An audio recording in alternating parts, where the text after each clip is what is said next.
নমস্কার, আপনি শুনছেন সাসপেন্স থ্রিলার প্ল্যাটফর্ম, আপনার গল্পের প্ল্যাটফর্ম।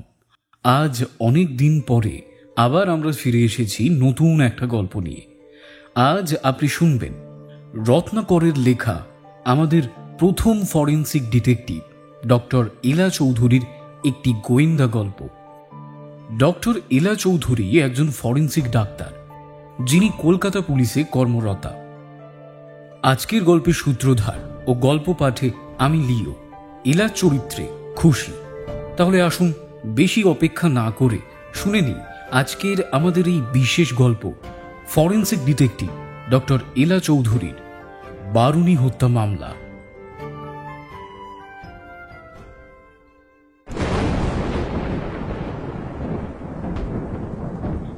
1992 মে মাসের এক সকাল। আমার ঘুমটা ভাঙে বাজের শব্দে। মাথার কাছে থাকা কাঁচ ঢাকা জানলার দিকে তাকিয়ে দেখি বাইরের পরিবেশ ঘুটঘুটে অন্ধকার। আকাশ পুরো কালো মেঘে ভর্তি। বৃষ্টি এখনো শুরু হয়নি, তবে থেকে থেকে বেশ বিদ্যুৎ চমকাচ্ছে। দেখে মনেই হচ্ছে না সকাল 7:30 বাজতে যায়। তাড়াতাড়ি বিছানা ছেড়ে বাথরুমে ঢুকতে যাব, পাশের বসবার ঘর থেকে এলার বার কয়েক কাশির শব্দ শুনতে পাই। গত 3 দিন ধরে সামান্য ঠান্ডা বাঁধিয়ে বসেছেন। মুখ হাত পা ধুয়ে যখন বসবার ঘরে আসি, তখন দেখি ওই অন্ধকার ঘেরা ঘরের মাঝে এলা সোফার উপরে বসে, হাতে একটা বই জাতীয় কিছু, খুব সম্ভবত একটা ম্যাগাজিন। মাথার উপরে পাখাটা ঘোরা দেখে বুঝতে পারি কারেন্ট এখনো যায়নি। আমার দিকে সামান্য দেখে নিয়ে এলা বলেন, আলোটা একটু জ্বেলে দাও তো। যেমন কথা তেমন কাজ। ঘরে সুইচ জ্বালাতেই ঘরের অন্ধকার দূর হয়। আমি সোফার কাছে গিয়ে জিজ্ঞেস করি, তা এই মাসের ম্যাগাজিনে জরুরি কিছু পেলেন নাকি? এলা সামান্য হেসে উত্তর দেয়, এই মাসের নয়, এটা বছর 2 আগে। কথাটা শুনে আমি কিছু জিজ্ঞেস করব, এমন সময় দরজায় টোকা পড়ে। বুঝলাম কাজের ছেলে পঞ্চু ও চলে এসেছেন। দরজার কাছে এগিয়ে দরজা খুলি। ঘরের ভিতরে থাকায় বুঝতে পারিনি। দরজা খুলতেই দেখি বাইরে ঝিরঝিরিয়ে বৃষ্টি শুরু হয়ে গেছে, আর পঞ্চুও সেই বৃষ্টিতে সামান্য ভিজেছে। পঞ্চু সামান্য হেসে ভর্তি আনাজের ব্যাগ হাতে ঘরের ভিতরে ঢুকে রান্নাঘরের দিকে এগিয়ে যায়। আমি আবার দরজা বন্ধ করে নিয়ে এলার কাছে এসে তার সামনে বসি।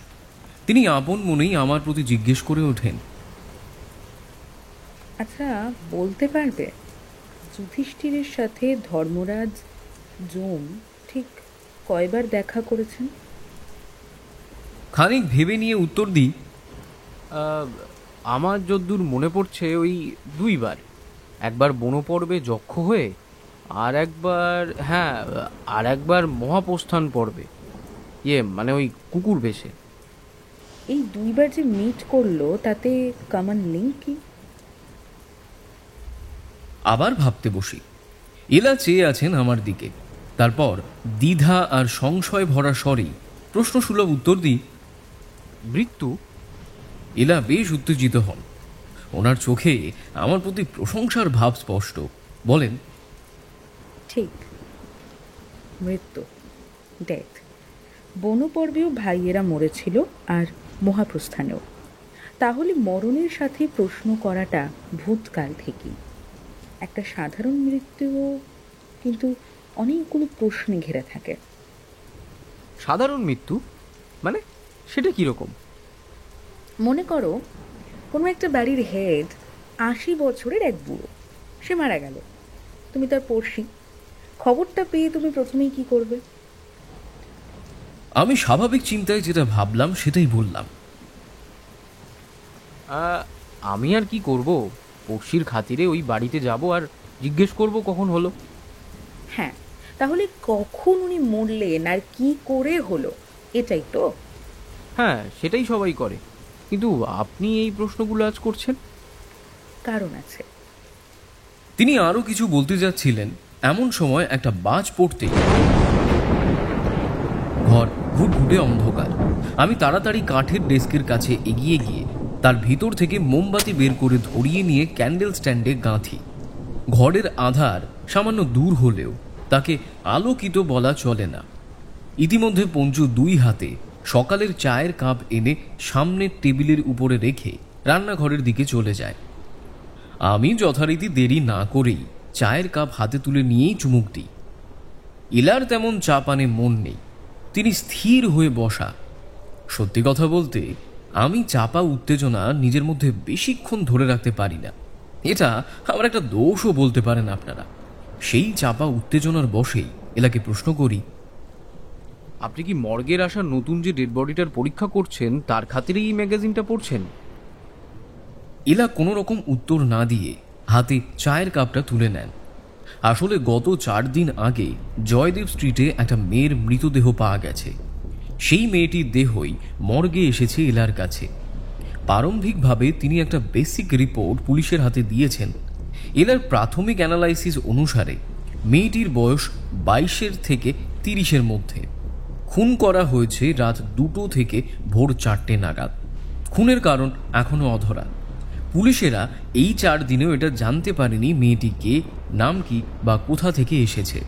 খুনের একটা মাত্র জিনিস বেশ নতুনত্ব, সেটা হলো খুনি খুন করে মেয়েটির এক পাটি জুতো নিয়ে চলে গেছে। এলার বুদ্ধিমত্তার পরিচয় দিয়ে নিজেকে লজ্জিত করবার ইচ্ছে আমার নেই। আমি যে খুনের বিষয়টা নিয়ে চিন্তা করছি সেটা তিনি বেশ ভালোভাবেই বুঝতে পারছিলেন। তিনি সামান্য হেসে নিয়ে বলেন,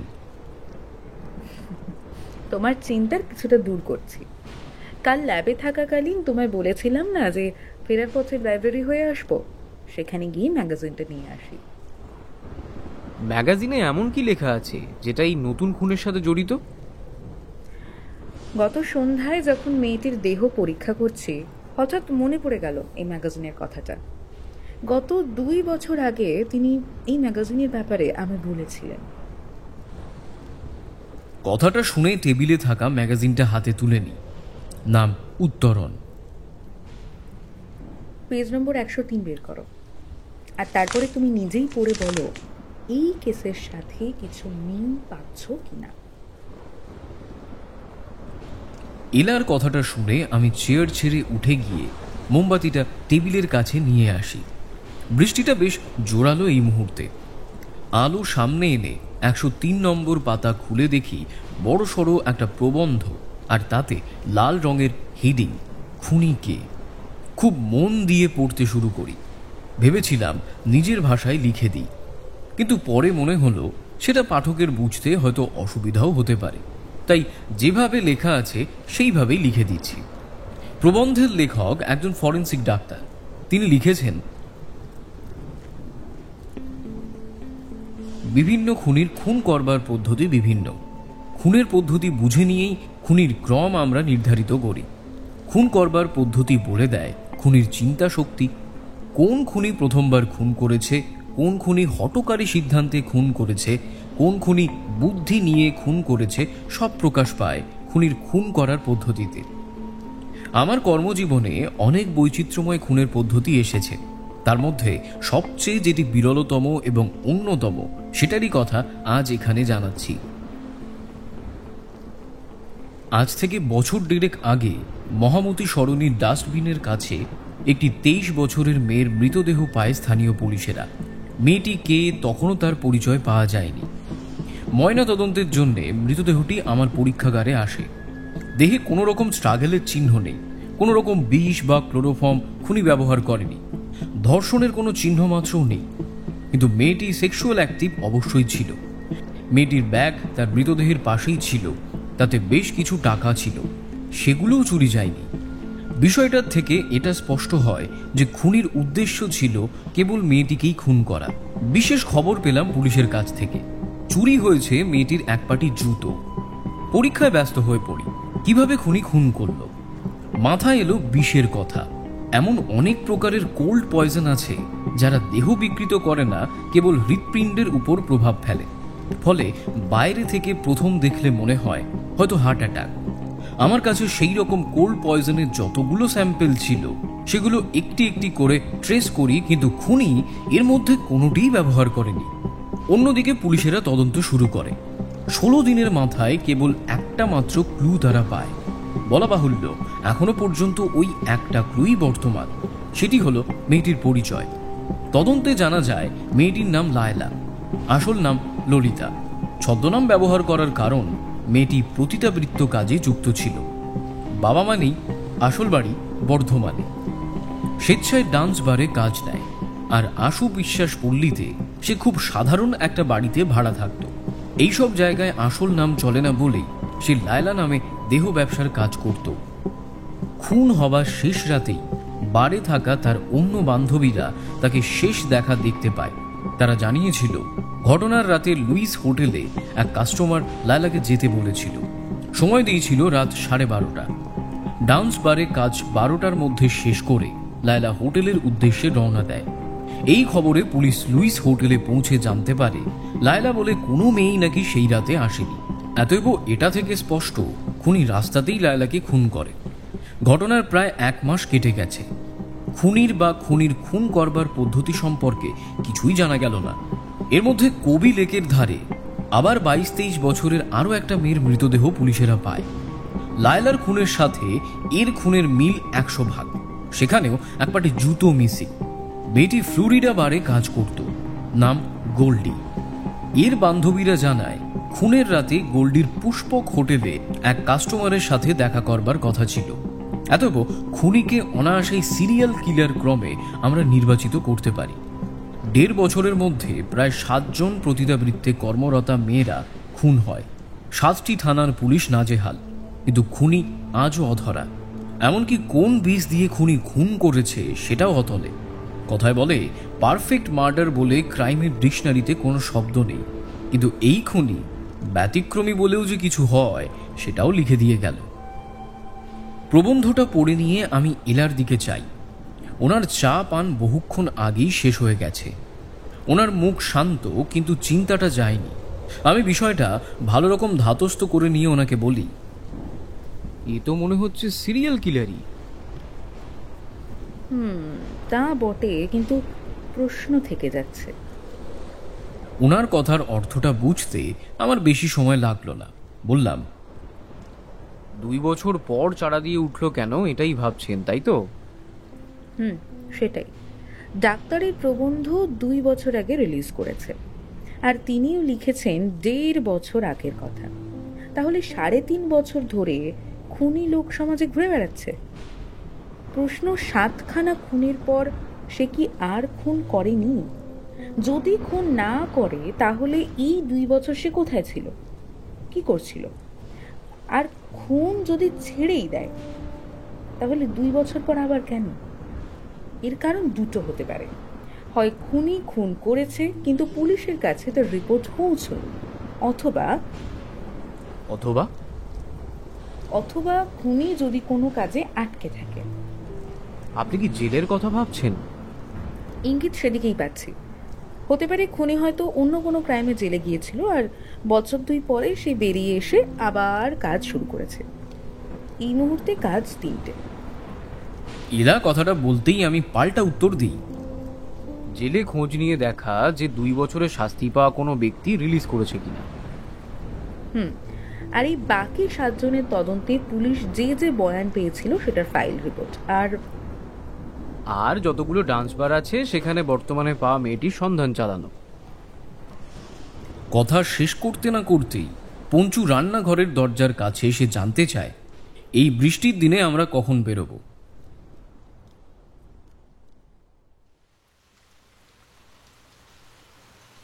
বৃষ্টির সাথে পাল্লা দিয়ে যখন পুলিশ স্টেশনে ঢুকি তখন বলতে গেলে আমি পুরো কাক ভেজা। প্রত্যেকের টেবিলে জ্বলছে একটা করে মোমবাতি। নিম্নচাপ হওয়ার আর সময় পেল না।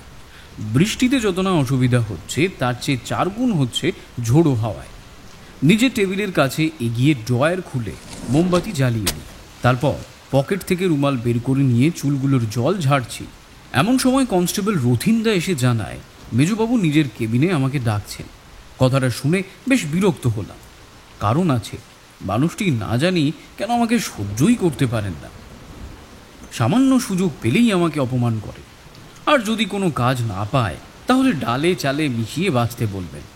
উফ, অগত্যা মাথা ঝেড়ে নিয়ে মেজবাবুর ঘরের দিকেই এগোলাম। একতলা লং করিডোরের শেষ প্রান্তে ওনার ঘর। কাছে এগিয়ে বার দুয়েক টোকা দিতেই ভেতর থেকে উত্তর আসে, কামিং। দরজা ঠেলে ভিতরে ঢুকি। দেখি তিনি চেয়ারে বসে নিয়ে কোনো একটা ফাইল পড়ছেন। আমাকে দেখা মাত্রই সামান্য কপালটা কুঁচকে নিয়ে বলে ওঠে, 4 দিন হয়ে গেল, এখনো মেয়েটার বিষয়ে তো কিছুই বলতে পারলেন না দেখছি। খুব তো সাত করে কেসটা ইনভলভ হয়েছিলে। সামান্য কুণ্ঠ ভরা স্বরেই আমি বলি, স্যার একটা ছোট্ট ক্লু পেয়েছি। ওই ছোট্ট ক্লু দিয়ে যদি কাজ হয় তাহলে বলো। আমার মনে হয় এখানকার ডান্স বারগুলোতে ভিকটিমের ছবি নিয়ে আইডেন্টিফাই করা প্রয়োজন। এত জায়গা থাকতে ডান্স বার কেন? প্রশ্নটা শুনে আমি সামান্য থেমে যাই, কারণ এলা যেবারের কথা আমাকে জানিয়েছে সেটা পুলিশ মহলে এই মুহূর্তে প্রকাশ করব কিনা সেই বিষয় নিয়ে কোনো কথা হয়নি। কিন্তু পরক্ষণেই ভাবি, চেয়ারে বসা খেকো কুমিরটাকে সত্যি না বললে বিপদ আমারই বাড়বে। ফলে এলার সাথে হওয়া যাবতীয় কথা, ম্যাগাজিনের বিষয় আর তথ্য মেজবাবুকে জানালাম। সবটা শুনে নিয়ে বিদ্রূপের হাসি হেসে তিনি বললেন, ও, তাহলে জুনিয়র অফিসার আর ফরেন্সিক ডাক্তার বই আর ম্যাগাজিন পড়ে খুনি ধরতে নামছে, তাই তো? আগে আমি সেটা বলিনি স্যার। না না না না না, তোমার যেটা বলার তুমি সেটাই বলেছো। তোমার বুদ্ধি ওই পুঁথির পাতাতেই, অবজারভেশন বলে তোমাদের কিছুই নেই। আসলে ওই কোটায় পাওয়া চাকরি তো, ওই দৌড় ওই অবধি থাকবে, আমি জানি। তাই আমাকে আর বোঝাতে এসো না। এবার আবার এটা বলে বসো না যে স্যার আপনার চেয়ে আমার অভিজ্ঞতা বেশি, তাই আপনি কি বুঝবেন। আমি এটা কখন বললাম স্যার? আগের কেসের সাথে এই খুনের একটা যোগসূত্র পেয়েছি। যোগসূত্র না বিয়োগ সূত্র সেটা এই মুহূর্তে ক্লিয়ার হচ্ছে কি করে? জুনিয়র আছো, জুনিয়রের মতো থাকো, বেশি ওভার স্মার্ট হতে যেও না। একটা প্রবাদ আছে জানো তো, বেশি বার বেরো না, ঝড়ে পড়ে যাবে। তোমার দশা দেখছি একেবারে সেই দিকেই যাচ্ছে। ওই ডক্টর এলা যে তোমার মধ্যে কি দেখতে পেলেন তা ঈশ্বরই জানেন। যাই হোক, আমি ফরেন্সিক কোয়ার্টারে যাব, জিব্বার করতে বলো। এক রাশ অপমান হজম করে ঘর থেকে বেরোতে যাব, এমন সময় তিনি আবার পেছন থেকে আমার প্রতি বলে ওঠেন, বামুন হয়ে চাঁদের স্বপ্ন। শেষের কথাটা সহ্য হলো না। পেছন ফিরে শান্ত কিন্তু চাপা রাগের সাথেই মেজবাবুর প্রতি উত্তর দিই, আপনি যখন বেরোবেন আমায় ডাকবেন। ডক্টর পাঠক আমায় ওনার সাথে থাকতে বলেছেন, বিশেষত যখন এই কেসটা। আর আরেকটি প্রবাদ বোধহয় আপনি ভুলে গেছেন স্যার, সেটা হলো অতি ছোট হয়েও না, ছাগলে মুড়িয়ে খাবে। আমার দশা স্যার সেটাই হয়েছে। আসছি স্যার। ওনার ঘর থেকে সোজা বেরিয়ে এসে নিজের টেবিলে এসে বসি। মেজাজটা বেশ বিগড়ে গেছে। বাকিরা সেটা খেয়াল করাতে আর সামনে এসে আমার সাথে কথা বলার সাহস পেল না। 12:30 নাগাদ বৃষ্টিটা সামান্য কমায় জিপ বের করি। মেজবাবুকে সাথে নিয়ে এগিয়ে যাই ফরেন্সিক ডিপার্টমেন্টের দিকে।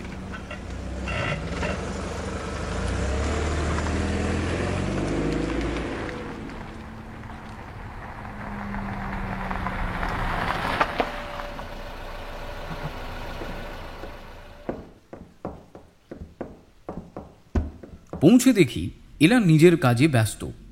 ফরেন্সিক ঘরের মাঝ বরাবর লম্বা কাঠের টেবিল, তাতে সাদা চাদরে মেয়েটির মৃতদেহ শোয়ানো।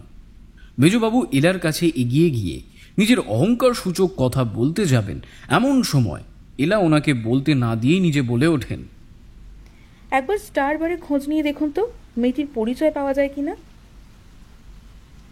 কথাটা শুনে মেজবাবু সামান্য অবাক হন, কিন্তু এলা বলে চলেন, ডিপার্টমেন্টে আসার আগে খোঁজ নিয়েছিলাম। স্টার বারে কাজ করে একটি মেয়ে গত 4 দিন ধরে নিখোঁজ। যেহেতু বারের মেয়ে, তাই পুলিশ রিপোর্ট করতে পারছে না।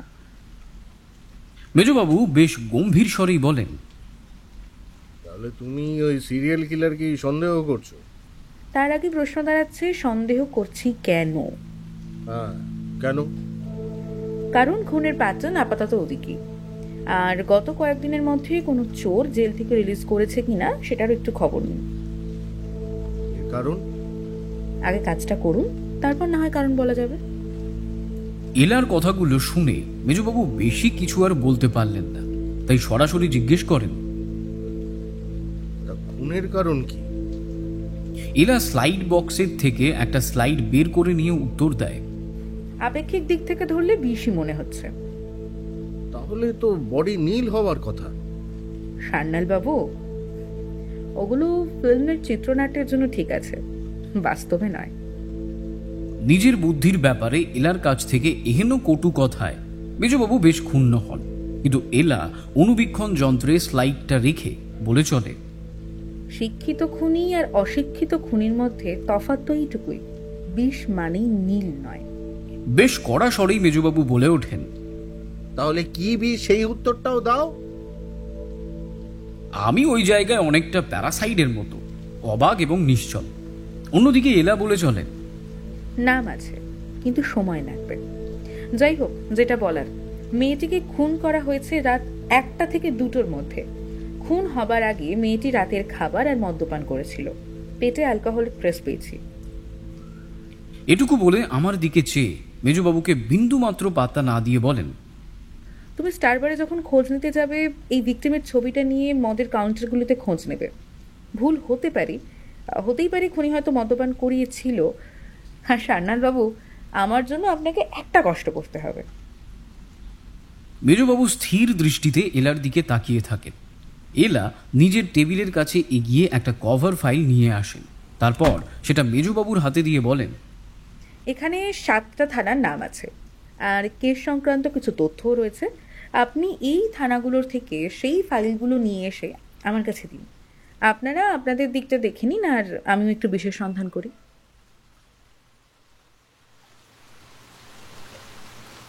থানায় ফেরার সময় মেজবাবুর মুখে একটাও কথা নেই, যেটা জিপে থাকাকালীনই আমি খেয়াল করেছিলাম। ওনাকে থানাতে নামিয়ে আমি এলার কথা মতো পৌঁছালাম স্টার বারে।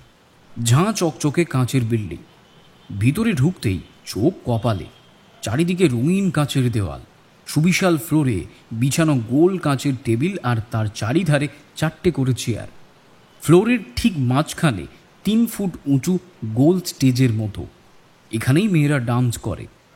বারের কাউন্টারে 1 বছর 22-এর যুবক ছিল। তার কাছে এগিয়ে বারের ম্যানেজারের কথা জিজ্ঞেস করলে ছেলেটি আমাকে ম্যানেজারের ঘরে নিয়ে যায়। প্রায় মিনিট 20 কথা বলার পর স্টার থেকে বেরিয়ে পাশের টেলিফোন বুথের দিকে এগিয়ে যাই। টেলিফোন করি সোজা ফরেন্সিক ল্যাবে। কিছুক্ষণের মধ্যেই পরিচিত কণ্ঠস্বর ভেসে আসতেই আমি বলি, আপনার কথা মতো স্টারবারে এসেছিলাম। ম্যানেজারের সাথে কথা হয়, ওনার নাম বিমল দুবে। কি খবর পেলে? বিপরীত দিক থেকে বেশ গম্ভীর স্বরেই এলা জানতে চান। আমি যে ইনফরমেশনগুলো পেয়েছি সেগুলো বলি। আপনার সন্দেহই ঠিক। বছর 22-এর মেয়ে, নাম তিতলি, গত 4 দিন ধরে মিসিং। আসল নাম রমা মজুমদার। গত 4 দিন আগে বারের কাজ শেষ করে বাড়ি ফিরে যায়, তারপর থেকেই আর আসেনি। কোনো কাস্টমারের কথা? জিজ্ঞেস করেছিলাম, বিমল দুবে সে ব্যাপারে কিছু বলতে পারলেন না। তবে তিতলির এখানে একজন বান্ধবীর সাথে খুব ঘনিষ্ঠতা আছে। বার তো দিনে বন্ধ, তাই এখন সবাই যে যার বাড়িতে। উনি রাতে একবার মেয়েটির সাথে দেখা করতে বললেন। ও আর একটা কথা, এই রমা বলে মেয়েটির প্রেমিক নাকি তার খোঁজ করতে এই বারে একবার এসেছিল। তাহলে তো তার সাথেই আছে। রাতে কখন যেতে বললো? 10টার পর। বেশ, তাহলে আমিও যাব। এরপর আমি আরও কিছু বলতে যাচ্ছিলাম, কিন্তু এলা ফট করে ফোনের রিসিভারটা নামিয়ে দিলেন।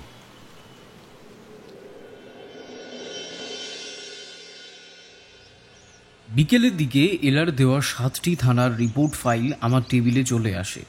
সেগুলোতে একবার করে চোখ বুলিয়ে দেখে নিই কি কি আছে। বলা বাহুল্য, ক্রাইম স্পটের ছবি, পোস্টমর্টম রিপোর্ট, ভিকটিমের পরিচিতি, লোকেদের জবানবন্দি, সন্দেহের তালিকায় থাকা কয়েকজনের নাম সবই আছে। নেই শুধু কোনো জোরালো ক্লু। 6:30 থানার কাজ শেষ করে বাড়ি পৌঁছে কলিং বেল বাজাতেই পঞ্চু দরজা খোলে। হাতে থাকা ফাইলগুলো নিয়ে সে বসবার ঘরের টেবিলের উপরে রাখে। এলা এখনো ফেরেননি। বুঝলাম কেস নিয়ে তিনি বেশ ব্যস্ত। আমি নিজের ঘরের দিকে এগিয়ে যাই। পোশাক বদলে মুখ হাত পা ধুয়ে নিয়ে বসবার ঘরে আসতেই পঞ্চু জানতে চায় চা জল খাবার দেবে কিনা। আমি ঘরের ঘড়ির দিকে তাকিয়ে জানাই, আর কিছুক্ষণ পর দে। উত্তর শুনে পঞ্চু নিজের কাজে ব্যস্ত হয়ে পড়ে। আমি অপেক্ষা করি এলার জন্যে। 7টায় কলিং বেল বাজতেই তাড়াতাড়ি দরজা খুলে এলা সামনে দাঁড়িয়ে, ঠোঁটের কোণে হাসি। আপনার আজ দেরি হলো? জিজ্ঞেস করতেই এলা উত্তর দেন, খুঁজে পেলাম। কি? ফুল। হ্যাঁ?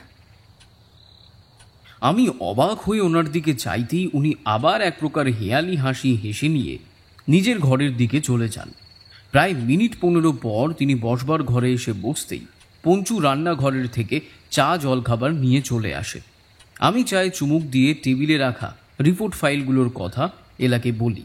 এলা কেবল মাথা নাড়ে, তারপর জানায় যে নিজের ঘরে একাকী সেই ফাইলগুলো ভালোভাবে পড়তে হবে।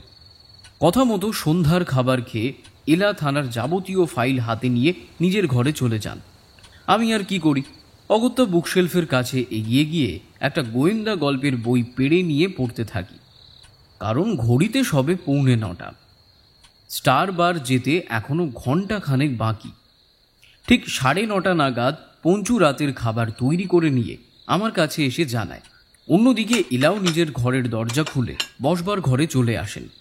পঞ্চু ডাইনিং টেবিলে আমাদের খাবার বাড়তে ব্যস্ত। এলা আর আমি খেতে বসেই প্রশ্ন করি,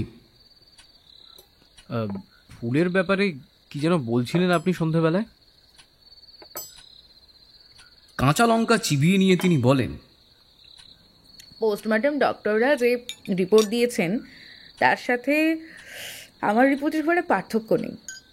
তারা ফুল ধরতে পারিনি, আমি ধরলাম। সত্যি বলতে আগা মাথা কিছুই বুঝলাম না। এলা সেটা লক্ষ্য করাতে সামান্য হেসে নিয়ে বলেন, প্রেম তো আর করলে না, তাই বুঝবে না ফুলের মহিমা ঠিক কি। আপনার কি খুনিকে প্রেমিক বলে মনে হচ্ছে? না ভাবার কি আছে, প্রতি রাতে বারে বারে ঘুরে সুন্দরী মেয়েদের টার্গেট করাটা প্রেমিকের লক্ষণ নয় বলছেন? সেটা কি চরিত্রের দোষ বলে? ও, তাহলে দেবদাসও তাই। সেও তো রাত দিন চন্দ্রমুখীর কোঠাতেই পড়ে থাকতো। আমি আর বেশি ওনার সঙ্গে তর্ক করলাম না। বুঝলাম বললে কেঁচো খুঁড়তে কেউটে না বেরিয়ে পড়ে। আমি সরাসরি রিপোর্টের কথা তুলতে উনি বলেন, খুন বিষ দিয়েই হয়েছে। বিষ? হ্যাঁ। কোন বিষ? ওই যে ঘরে ঢুকেই তোমায় বলেছিলাম, ফুল, নীল করবী ফুলের বিষ। এলার মুখের কথা শুনে খাবার চিবোনো বন্ধ করলাম। উনি কিন্তু আপন মনে খেতে খেতে বলে চলেন, তুমি ভাবছো যে ফুল কিভাবে খাওয়ালো, তাই তো? খুন ওইভাবে হয়নি। নীল করবী ফুল শোকার ফলে হয়েছে। এই বিষয়ের লক্ষণ মাথা ধরা, ঘাম, তারপর শরীর শিথিল করা। 8টা খুনেই একই সিনড্রোম। অতএব খুনি নীল করবী ফুলই ব্যবহার করছে। আর ফাইলে? পুলিশরা তদন্ত করতে গিয়ে 4 জনের উপর সন্দেহ রেখেছিল, কিন্তু জোরালো প্রমাণ পায়নি। আর এই 4 জন কারা?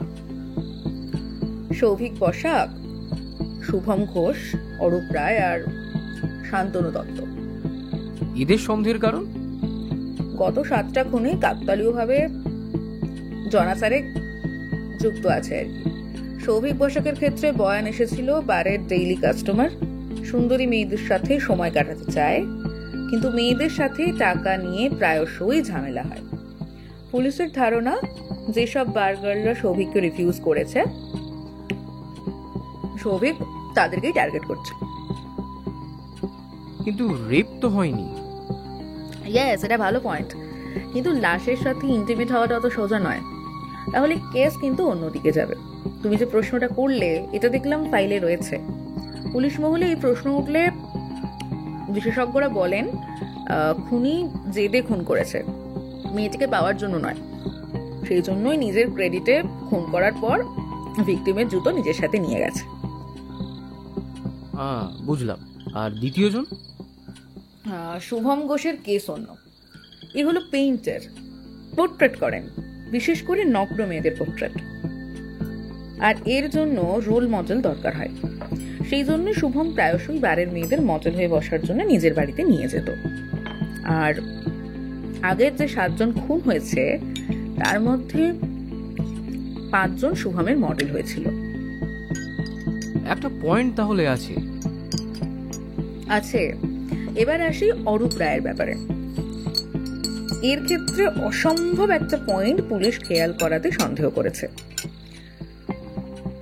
অরূপের বারে যাওয়ার অভ্যাস নেই।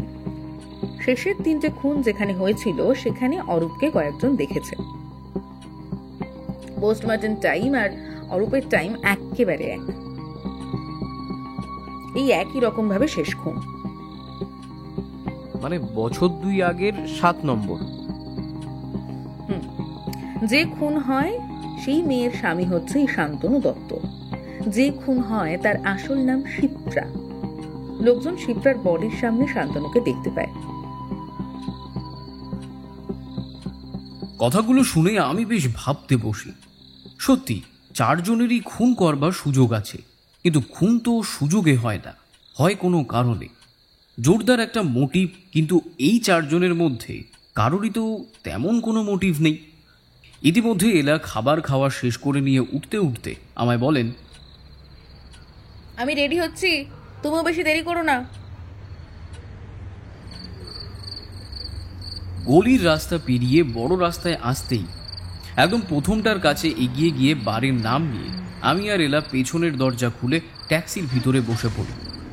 বড় সড়ক থেকে স্টার বার যেতে সময় নিল মিনিট 15 মতো।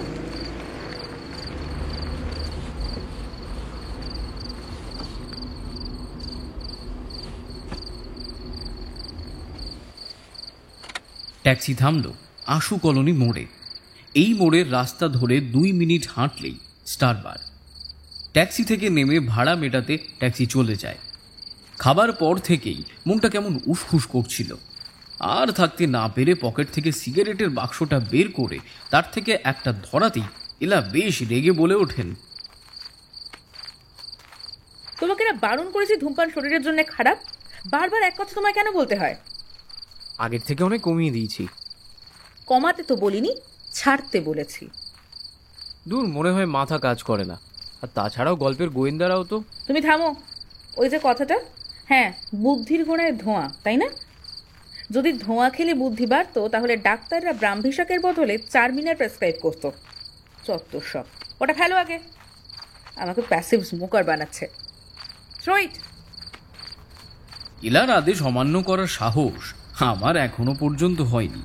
নামেই ফরেন্সিক ডাক্তার, কিন্তু হাবভাব স্কুলের হেডমিস্ট্রেসদের মতো। গলি ধরে সামনের দিকে এগিয়ে গিয়ে ডান হাতে পড়ে স্টার বার। একজন উর্দি পরা দারোয়ান গোছের লোক দাঁড়িয়ে। আমি আর এলা কাছে এগোতেই সালাম ঠুকে বারের দরজা তিনি খুলে দেন। ভেতরে প্রবেশ করেই চমকে উঠি। সকালে যেবার শান্ত ছিমছাম ছিল, রাতে সেইবার একেবারে উত্তাল। রঙিন লাইট, গান, বেদিতে মেয়েদের নাচ। সত্যি বলতে পরিবেশটা আমার একদমই ভালো লাগছে না।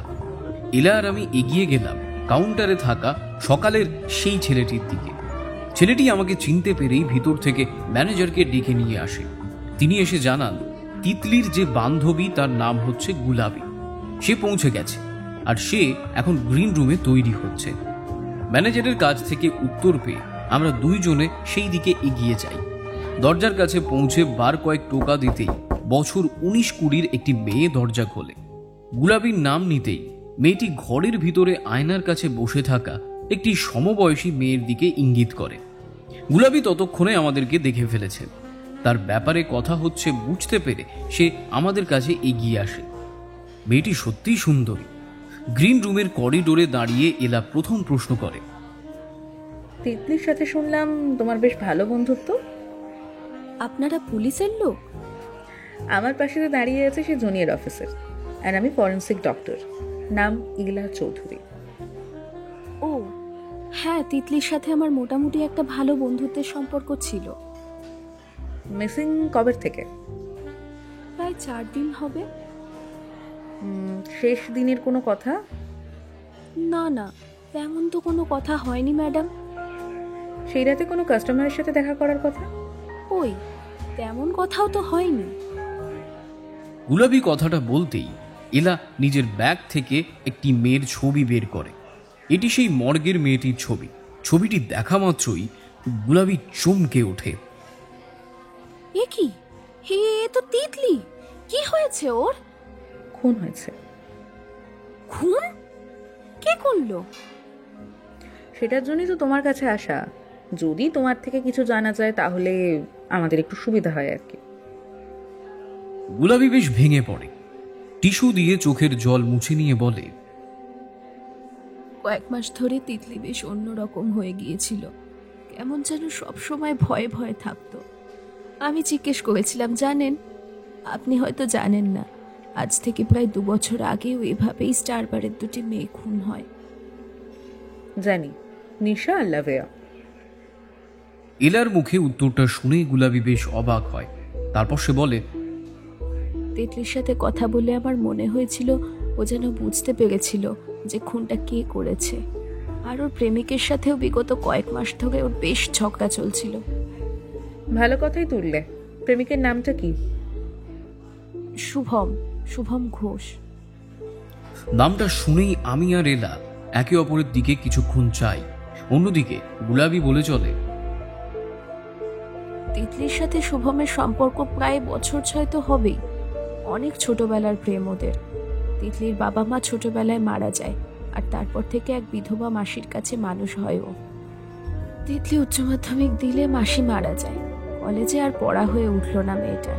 তখনই তো দালাল ধরেই বাড়ির কাজে ঢোকে। এইটুকু বললে আমি ফট করে জানতে চাই, শুভম জানতো এই কাজের ব্যাপারে? হ্যাঁ, আমার যতদূর মনে হয় দালালের সোর্সটা শুভমই দেখে দিয়েছিল, কারণ শুভম তো প্রায়ই এই বারে আসতো। কিসের জন্য? শুভম তো মানুষের ছবি আঁকে, কি যেন বলে ওটাকে। Role model? হ্যাঁ হ্যাঁ, ওইটাই। শুভমের সঙ্গে ঝগড়া কি নিয়ে? শুভম যে মেয়েদের ছবি আঁকতো এটা তিতলি ভালো চোখে দেখতো না। এটা নিয়ে তিতলির সাথে অনেকবার শুভমের ঝগড়াও হয়েছে। এবার শুভম তো উত্তরে বলতো, এটা আমার কাজ, তুমিও তো বারে কাজ করো, সেই নিয়ে আমি কিছু বলি? এই কথা শুনে তিতলি আর কি বলবে, ওকে চুপ করে থাকতেই হতো। তিতলি আমায় একবার জানিয়েছিল, ছবি আঁকার নাম করে শুভম নাকি বাড়ির মেয়েদের নানা রকম ছুতোর সুযোগ নিত। আর খুনের ব্যাপারে? কয়েক মাস আগের ঘটনা। তিতলি হুট করে নিশার লাভের কথা তোলে, বলে যে ওর যেন মনে হচ্ছে যে কে খুনটা করেছে। আসল খটকা হলো, এই নিশার লাভের ছবিটাও কিন্তু শুভমই এঁকেছে। তাই তিতলি সন্দেহ করে যে শুভম এদের খুন করেছে, তাই তো? হতেই পারে, কারণ লাভে আর নিশা এসে তিতলিকে কি যেন একটা কথা বলেছিল। তাতে তিতলি রেগে বলে ওঠে, যখন ওর কাছে গিয়েছিলি আমায় জিজ্ঞেস করে গিয়েছিলি যে এখন বলতে আসছিস? পরে আমি জিজ্ঞেস করি যে ব্যাপারটা কি, কিন্তু তিতলি আমাকে বলেনি। তবে না বললেও বুঝতে পেরেছিলাম ওই শুভম নিশ্চয়ই কিছু করতে গিয়েছিল নিশার লাভের সাথে। এখন তো মনে হচ্ছে তিতলিই ঠিক। তিতলি বোধহয় বুঝে গিয়েছিল, তাই শুভম ওকে খুন করেছে। শুভমের ঠিকানা কি? না, এটা তো আমি জানি না। তবে হ্যাঁ, রমাকান্ত লাহিড়ী বলতে পারবে। সে আবার কে? তিতলি যে বাড়িতে ভাড়া থাকে সেই বাড়ির মালিক। শুভম নাকি প্রায়ই ওখানে যায়। শুনলাম শুভম এসেছিল তিতলির খোঁজ করতে। হ্যাঁ, আমি বলি যে আমি জানি না, তবে এখন মনে হচ্ছে খোঁজ নিতে এসেছিল যে পুলিশে খবর ম্যানেজার দিয়েছে কিনা। খুন করবার ভয় তো মনে আছেই। এটুকু বলে গুলাবি এলা আর আমার দিকে বিহব্বল নজরে চায়। তারপর বলে, বারবার ঢোক গিলছেন দেখছি, ড্রিঙ্ক লাগবে? কথাটা শুনে এলা সামান্য হেসে নিয়ে উত্তর দেয়, সুরাপানে আগ্রহ নেই। না, সফট ড্রিঙ্কস আছে, বার মানেই শুধু মদ নয়। গুলাবি কথাটা বলে সামনের দিকে এগিয়ে একজন বার স্টাফের সাথে কথা বলে আবার আমাদের দিকে এগিয়ে আসে। মিনিট খানেকের মধ্যে সেই উর্দি পরা স্টাফটি ট্রেতে করে কালো রঙের তরল আনতেই আমি এলার মুখের দিকে চাই। গুলাবি হেসে নিয়ে বলে, না, কোক এটা। দুইজনে গ্লাস তুলে নিতেই স্টাফটি চলে যায়। কোক খেতে খেতে এলা জিজ্ঞেস করেন, আচ্ছা গুলাবি, তোমার আসল নাম কি? আমার নাম ছন্দা। বাহ, খুব সুন্দর নাম। তুমিও কি ভাড়া বাড়িতে থাকো? না না, আমি নিজের বাড়িতেই থাকি। বাবা মারা গেছেন অনেক বছর হয়ে গেল। এখন বাড়িতে বিধবা মা আছে। ভালো লাগে এই কাজ করতে? ভালো না লাগলেও কিছু করার নেই ম্যাডাম। আপনার মতো লেখাপড়া করিনি, কে চাকরি দেবে? সংসারটাও তো টানতে হবে, তাই যে কাজ পেয়েছি সেটাই দু হাতে মুঠো করে ধরেছি। আমি জানি কেন আপনি এই প্রশ্নটা করলেন। কেন? বাইরে তো আমাদের মতো মেয়েদের নামে বদনাম আছে। বদনাম ব্র্যান্ড তৈরি করবার একটা ইম্পর্ট্যান্ট হাতিয়ার, যেটা এই কাজে কিন্তু খুব প্রয়োজন। এলার মুখে উত্তরটা শুনে গুলাবি বেশ খুশি হয়। এলা বলে চলেন, তুমি কি বলতে পারবে যে এই নিশা আর লাভের খুনের আগে শুভম এদের সাথে দেখা করতে আসতো কিনা, অথবা অন্য কেউ, এনি কাস্টমার? গুলাবি অনেকক্ষণ ভেবে নিয়ে উত্তর দেয়, না ম্যাডাম, আমার তো তেমন ঠিক খেয়াল পড়ছে না। এরপর কোক শেষ করে নিয়ে তিতলির ভাড়া বাড়ির ঠিকানাটা জেনে গুলাবিকে ধন্যবাদ জানিয়ে বাড়ির বাইরে আমরা দুজনে বেরিয়ে আসি। হাত ঘড়িতে সময় দেখি রাত 11:20। বার বন্ধ হতে হতে সেই 1:30। পথ পুরো শুনশান। দুটো কুকুর ফুটের উপরে শুয়েছিল। আমাদের দেখে ঘেউ শব্দ করতেই আমিও পাল্টা এই শব্দটা করে উঠি। ছুটে এসে যখন দাঁত বসাবে তখন চোখ বন্ধ করে নাভিতে 14টা সূঁচ, তাও মোটা মোটা।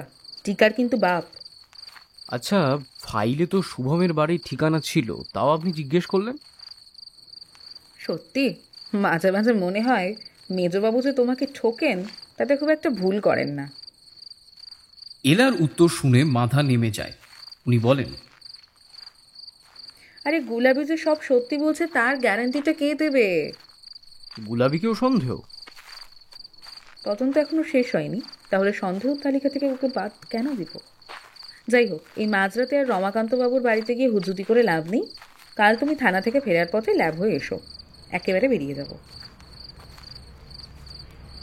কথাটা শেষ হতে না হতেই বড় সড়কে আমরা পৌঁছে গিয়েছিলাম।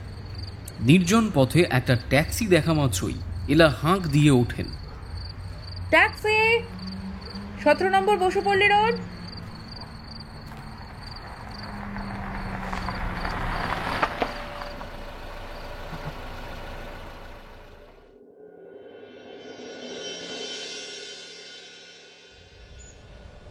গত রাতে ঘুমটা ঠিক মতো হয়নি। বার থেকে ফিরে খাটে শোয়া মাত্রই লোডশেডিং, মশার ভ্যানভ্যানানি, আর তার সাথে ঘাম আর চাপা গরম। থানাতে টেবিলের উপরে বসে ঝিমুচ্ছিলাম। হঠাৎ কনস্টেবল রথিন্দা এসে জানায় মেজবাবু তলব করেছেন। তন্দ্রা ছুটল, সাথে আমিও ছুটলাম ওনার ঘরের পানে। দরজার কাছে এগিয়ে টোকা দিয়ে ভিতরে যাওয়ার আদেশ পাই। দরজা খুলে ভিতরে ঢুকতেই বেশ অবাক হই। মেজবাবুর গোঁফটা যেন প্রসারিত হয়েছে, মানে তিনি হাসছেন। আমাকে দেখে শান্ত ও ভদ্র গলায় তিনি বলে ওঠেন, দাঁড়িয়ে কেন? বসো। হ্যাঁ, কি হলো, বসতে জানো না? কথা না বাড়িয়ে সামনে চেয়ার টেনে নিয়ে বসে পড়লাম।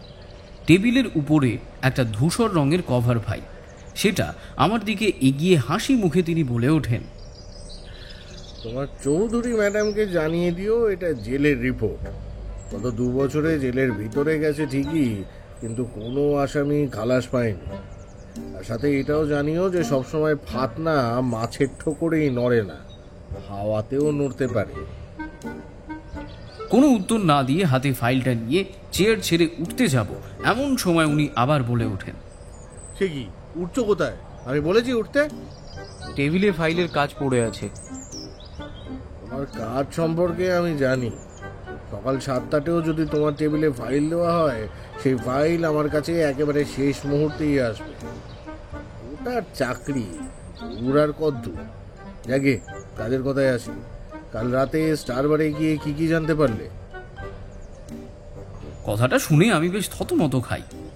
সকালে যাওয়ার কথা মেজবাবু জানতেন, কিন্তু রাতের ব্যাপারটা? উত্তর উনি নিজেই দিলেন। শেয়ানা হাসি ঠোঁটের কোণে রেখে বললেন, আমার নজর একেবারে শকুনের নজর, এড়ানো মুশকিল। আমার ডিঙিয়ে কাজ করবে এত সহজ? কি জলদি একটা প্রমোশন হাতানোর প্ল্যান। হ্যাঁ, আমি ফাইল হাতে ফেল ফেলিয়ে চেয়ে আছি মেজবাবুর দিকে। অবশেষে গত রাতে হওয়া সব কথা ওনাকে জানালে উনি কপাল কুঁচকে আমার প্রতি হাসি মুখে বলে ওঠেন, ভালো ভালো, খুব ভালো। কিন্তু আজ তো 7টায় তোমার ছুটি হবে না। হেডকোয়ার্টার থেকে 3টে ফাইল আসবে, সেগুলো ভেরিফাই করে ডেটা কালেক্ট করে তারপর। কিন্তু স্যার, বেশি কিন্তু কিন্তু করো না। তুমি জানো তো ছোকরা, আমার যে না শোনার অভ্যাসটা একদমই নেই। এখানে তো তোমার ডাক্তার এলা চৌধুরীও নেই যে তোমায় তোয়াজ করবে। এবার এসো, আজকের সন্ধ্যায় রমাকান্তের বাড়িতে থানার কমলাকান্তের যাওয়া হচ্ছে না। শেষ কথাটা শুনে বুঝতে পারলাম সবার নজর বাঁচিয়ে আমার টেবিলের উপরে যে বঙ্কিমচন্দ্রের কমলাকান্তের দপ্তর বইটি রেখেছি সেটার হদিশ উনি পেয়ে গেছেন। আর সময় পেলে যে আমি সেটা পড়ি, আশা করি তার খবরও তিনি রাখেন। বিরস বদনে ফাইল হাতে ঘর থেকে বেরোতেই শুনতে পাই ভিতরে মেজবাবু হো হো করে হাসছেন। নিজের টেবিলে ফিরে এসে রাগে দড়াম শব্দে ফাইলটা রাখতেই সকলের অবাক নজর আমার দিকে চায়। রথিনদা কাছে এগিয়ে এসে কারণ জিজ্ঞেস করলে পুরোটা জানাই। সে শুনে বড়বাবুর কাছে নালিশ করার কথাটা পারে। আমি বিরক্তির সাথে টেবিলের উপরে গিয়ে বসে নিয়ে বলি, কি বলবো বড়বাবুকে, আর উনি শুনবেনই বা কেন? আর শুনে বলবেন যে এটা ক্লাব ঘর, যে সিনিয়র জুনিয়রের পেছনে লাগছে বলে নালিশ করছো, অসুবিধা হলে কাজ ছেড়ে দাও। কথা না বাড়িয়ে টেবিলে বসে ফাইলের কাজে মন দিই। দুপুর 12:30টার দিকে অফিস রুমের থেকে একজন এসে আমায় জানায় ল্যাব থেকে ডক্টর চৌধুরী আমাকে ফোন করেছেন। তাড়াতাড়ি অফিস রুমে গিয়ে রিসিভার কানে লাগিয়ে ওনার কয়েকটা জরুরি কথা শুনি। সব শুনে আমি মেজবাবুর কথা ওনাকে জানাই। উনি সব কিছু শুনে নিয়ে শান্ত স্বরে কেবল একটা কথাই বলেন, তুমি সন্ধ্যায় ল্যাবে আসার আগে আমাকে একটা টেলিফোন করবে। লাঞ্চ সেরে নিয়ে টেবিলে মাথা নামিয়ে সামান্য বিশ্রাম নিচ্ছি। আর মনে মনে ভাবছি, আমি তো ছুটিই পাবো না, তাহলে ল্যাবে যাওয়ার আগে টেলিফোনটা করব কিভাবে? গত রাতে ঘুম ঠিক মতো হয়নি, তার উপর শরীরটাও ছিল ক্লান্ত। কখন যে ঘুম চোখে এসে ধরা দিয়েছে তা আর বুঝতে পারলাম না।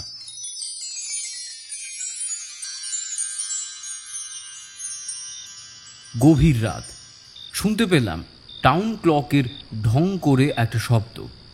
চেয়ে দেখি রাত 12:30। আমি দাঁড়িয়ে আছি স্টার বারের সামনে। ভিতর পুরো অন্ধকার, কেবল বাইরের হোর্ডিং বোর্ডের লাল নীল বাতি জ্বলছে নিভছে। হঠাৎ ঢেউ শব্দ হতেই চমকে উঠি। একটা মোটা কুকুর আমার পায়ের কাছে এসে কখন যে দাঁড়িয়েছে তা জানতেই পারিনি। ক্ষুব্ধ নজরে সে হাঁ করে আছে আমার দিকে তাকিয়ে, আর দাঁতগুলো রক্তে ভেজা। মনে হচ্ছে এখানে আসার আগে কাউকে ছিঁড়ে খেয়েছে। আমি ভয়ে ভয়ে পিছুতে থাকি আর নিমেষের মধ্যে হোঁচট খেয়ে রাস্তায় উল্টে পড়ি। কুকুরটি দূরের গলির দিকে চেয়ে কেমন একটা ভয়ার্থ শব্দ করে পালিয়ে যায়। আলো আধারি পথ থেকে উঠতে যাব এমন সময় পায়ের শব্দ। ভারী গামবুট পরে কেউ যেন আমার দিকে আসছে। গলির ভেতর থেকে কালো ছায়া ভেসে আসে। পরনে কালো ওভারকোট, লম্বা মানুষ, মাথায় হ্যাট। আমার কাছে এসে একগোছা নীল করবি ফুল এগিয়ে দিয়ে বলে ওঠে, গো ভালো করে না, ওতে বিষ। শোকো, কি হলো? শোকো বলছি।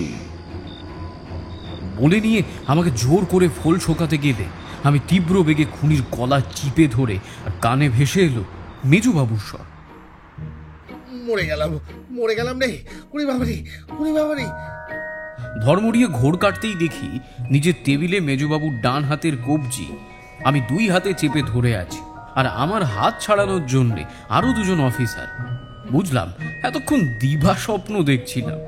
সেটা বুঝতে পেরে হাতটা ছাড়তেই মেজবাবু 2 হাত পিছিয়ে নিজের কবজি ঘষতে ঘষতে বলে চলেন, কি ঢাকাতে ছোকরা তৈরি হচ্ছে? ঘুম, কাজের টাইমে ঘুম। বুঝলাম আজ আমার কাজের শেষ দিন। অন্যদিকে মেজবাবু বলে চলেন, এই জন্যই বলে কারোর ভালো করতে নেই, আর বিশেষ করে কোটায় চাকরিওয়ালাদের তো একদমই নয়। কেসটা মেটুক না একবার, তারপর বুঝে নেব। কথাগুলো বলে নিয়ে তিনি নিজের ঘরের দিকে এগিয়ে যান। আমি সংকোচ ভরা নজরে রথিনদার দিকে চাইতেই সে জানায়, হেডকোয়ার্টার থেকে মেজবাবুর কাছে ফোন এসেছিল। ডক্টর চৌধুরী নাকি সেখানে টেলিফোন করে জানিয়েছেন আজ সন্ধেতে নতুন মার্ডার কেসের কাজে আমাকে একান্ত প্রয়োজন, তাই 6:30টার মধ্যেই যেন আমার ছুটি হয়ে যায়।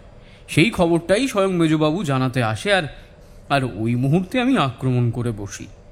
কথাগুলো জানিয়ে রথিনদার বাকিরা হাসতে থাকে, আর আমি লজ্জায় নিজের চেয়ারে বসে পড়ি।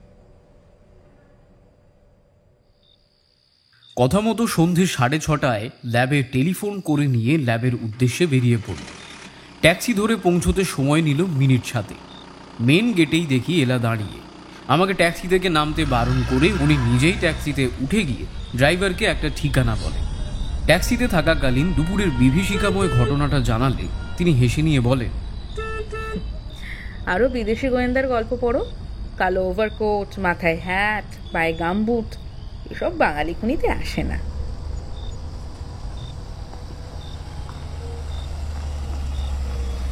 সরুর পল্লীতে এসে ট্যাক্সি থামাতেই দেখি আশেপাশে বহু গলি আর প্রচুর চা পান বিড়ির দোকান।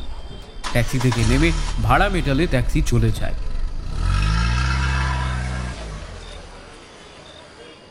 একটা দোকানের কাছে এগিয়ে গিয়ে দোকানদারকে রমাকান্ত বাবুর কথা জিজ্ঞেস করলে দোকানদার বলেন, ওই তো ওই সামনে যে লাইট পোস্টটা দেখতে পাচ্ছেন, ওই যে ওই ওই ওই ওই লাইটের নিচেই, ওই যে যেটাতে আলো নেই, দেখতে পাচ্ছেন তো?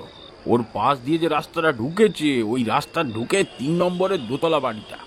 আমি বেশ আগ্রহের সঙ্গে জানতে চাই, এই সময় গেলে দেখা পাবো তো? আর সে তো না হয় পাবেন, কিন্তু এই সন্ধ্যে 7টার পর কতটা সুস্থ পাবেন তা আমি বাপু জানি না। মানে? আর সে তো গেলেই জানতে পারবেন। রসিক লোক বটে রমাকান্ত কর্তা। কথাটা বলেই দোকানদার হেসে ওঠে, সাথে দোকানে দাঁড়িয়ে থাকা গোটা চারে খদ্দেরগুলো। আমি আর এলা তেমন পাত্তা না দিয়ে সেদিকে এগিয়ে যাই। লাইট পোস্টের পাশ দিয়ে রাস্তায় ঢুকে 3 নম্বর বাড়ির দিকে চোখ পড়ে। বড়ই সেকেলে গোছের বাড়ি। চুনকাম খসে পড়ায় জায়গায় জায়গায় পুরনো ইটের দেখা মিলছে। 2 ধাপ সিঁড়ি পেরিয়ে বাড়ির সদর দুয়ার পেরিয়ে বাড়ির ভেতরে ঢুকি আমরা 2 জনে। সামনে একটা উঠোন, তারপর দোতলা ইমারত। ধুতি পরা এক ভদ্রলোকের সাথে দেখা হলে রমাকান্ত বাবুর কথা আমি জিজ্ঞেস করি। উনি নিচে একটা ঘরের দিকে আঙুল ইশারা করেন। সেই ঘর থেকে রেডিওর আওয়াজ ভেসে আসছে। আমি আর এলা সেই দিকে এগিয়ে যাই। দরজা আবছা ভেজানো।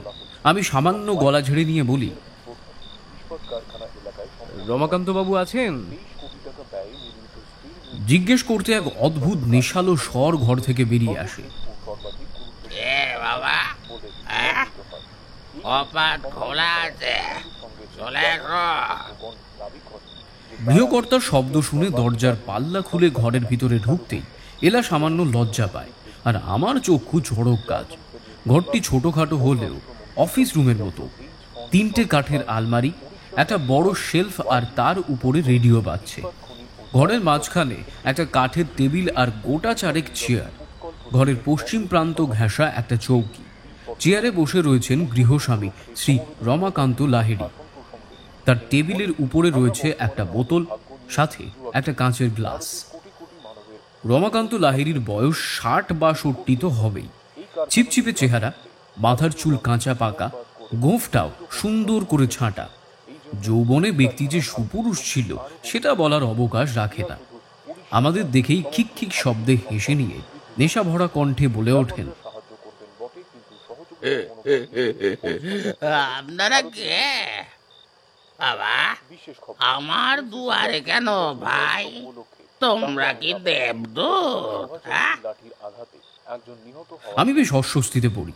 নিজেকে সামলে নিয়ে উত্তর দিই, একটু কথা ছিল আপনার সঙ্গে, কিন্তু কিন্তু তা আবার কিন্তু কেন? কিন্তু পাড়া দোকানদার দেখছি আপনার ব্যাপারে ঠিকই বলেছিল। দোকানদার কি বলেছিল ভাই, একটু বলো তো। ভাই, আপনি নাকি সন্ধে 7টার পর সুস্থ থাকেন না। কথাটা শুনে রমাকান্ত বাবু হেসে উত্তর দেন, যত সব এই সব চিংড়ে ছোকরার দল আর কি, ওসব ফালতু লোক। শোনো, ওই সমস্ত লোকের কথায় একদম কান দেবে না, বুঝেছ? ওই সব লোকগুলো আমার সুখে হিংসে করে, তাই এইসব কথা বলে বেড়ায়। বলেই ঢক ঢক করে গ্লাসের পানীয় গলদগরণ করেন। তারপর আবার মুখে হাসি এনে বলেন, শোনো, পয়সাপাতি আছে, সন্ধেবেলায় একটু ওই দেশি মদ গিলি আর কি। আমি অসুস্থ, হ্যাঁ, কি যে বসরা করেন না, আমি অসুস্থ কে বললো? হ্যাঁ, ওই যে পাশে দিদি ভাই দাঁড়িয়ে আছেন, ওনাকে জিজ্ঞেস করো না। হ্যাঁ, এ দিদি ভাই, আমাকে আমাকে অসুস্থ মনে হচ্ছে? হ্যাঁ, কিন্তু সুস্থ তো মনে হচ্ছে না রমাকান্ত বাবু। এলা উত্তর দিতেই রমাকান্ত আবার একগাল হেসে নিয়ে বলে ওঠেন, দেখো, সারাদিন এই খাটাখাটনির পর একটু রিল্যাক্স করি আর কি, but I am fit and fantastic. দেখে সেসব কথা ছাড়ো, বসো বসো, দাঁড়িয়ে কেন?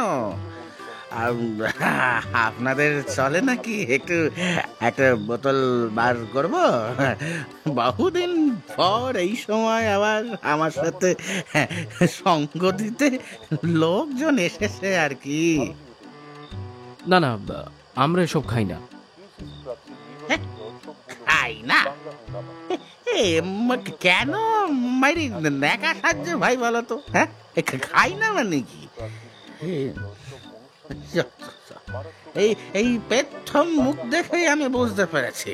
হ্যাঁ, একদম আমার সাথে কিন্তু মস্করা করো না, তুমি মাইরি আমার দলের মানুষ। হ্যাঁ, একটু চলবে?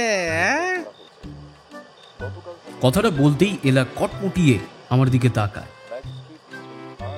ও বুঝেছি বুঝেছি, দিদি ভাই সঙ্গে আছে বলে নাকি? হ্যাঁ, তা মদে আবার লজ্জা কি? ও তো দেবতারাও খায়, আবার আমরাও খাই। তাই না? নাও নাও নাও দেখি, নাও। বলেই আধ খাওয়া বোতলটা আমার দিকে এগিয়ে দেন। বেগতিক অবস্থা বুঝে এলা সামনের চেয়ারে বসে নিয়ে বলেন, রমাকান্ত বাবু, আমরা কিন্তু পুলিশের লোক। উত্তরটা শুনে তিনি সামান্য অবাক হন। তারপর একটা ঢেকুর তুলে নিয়ে বলেন, ও তাই? তা পুলিশের লোক আমার ঘরে কেন? আমি কি চুরি করেছি দিদি ভাই? হ্যাঁ, আমাকে দেখে কি চোর মনে হচ্ছে? চুরি না, একজনের ব্যাপারে একটু জিজ্ঞাসাবাদ ছিল। ও, এনকোয়ারি? ভালো ভালো, বলুন কি জিজ্ঞাসা করতে চান, বলুন। এখানে তিতলি বলে একটি মেয়ে ভাড়া থাকে তো? তিতলি? হ্যাঁ, ও তো প্রজাপতি। না না না, এই প্রজাপতি বলে আমি কাউকে চিনি না। আসল নাম রমা মজুমদার। ও, এইবার বুঝলুম, রমা। তাই বলুন। হ্যাঁ, রমা থাকে, তাও বছর 7 তো বটেই, কিন্তু এখন তো তাকে ঘরে পাবেন না, হয়তো নাইট এডিটরের কাজ করে তো। কাল সকালে আসলে হয়তো দেখা পেতেও পারেন। বলি, আরেকটু চলবে? ওনার উত্তর শুনে বুঝলাম তিতলির পরিচয় এখানে সম্পূর্ণ আড়ালে। সেটা আড়ালে রেখেই এলা জিজ্ঞেস করেন, আচ্ছা, রমা কেমন মেয়ে? কেমন আবার? ভালোই তো, খুব ভালো। কারোর সাথে অশান্তি করতো না? না না না না না, এখানে মোট 8 জন ভাড়া থাকে, রমা একলা মেয়ে। আমি ভাড়া দিতে চাইনি। কিন্তু অনেক জোরাজুরি করায় ভাড়া দিই, বুঝেছেন? এখানে যে ওই রান্নার মহিলা আছে তার সাথেই থাকে। কেন দিদি ভাই এত প্রশ্ন কেন? বলছি রমা কিছু করেছে নাকি? না না, কিছু করেনি। তবে আমরা শুনেছি রমার সাথে এখানে একটা ছেলে দেখা করতে আসতো। হ্যাঁ, এই মরেছে, সে তো আসতো। কি বাবা, বলি রমা কি ভেগেছে বুঝি ওই ছোকরার সাথে? মেয়ে ছোকরার সাথে পালালেই বাড়িওয়ালার দোষ? ভাড়া দিলাম কেন বাবা? প্রেম হয়েছিল তা জানলামই বা কেন? আবার জানার পর স্টেপই নিনি বা কেন? এখন এই সব প্রশ্ন শুরু হবে। তবে তবে দিদি ভাই, যাই বলুন, এই বয়সটাই তো প্রেম করে পালানোর বয়স নাকি? এ কি আর আমার মতো এই বুড়োর বয়সে সাজে? এই ভাইটির বয়সে সাজে কি ভাই? ঠিক বললাম না? বলছি কোনো ছোকরিকে নিয়ে ভেগেছ কোনো সময়, নাকি সেই সৌভাগ্য হয়নি? ও ভাই,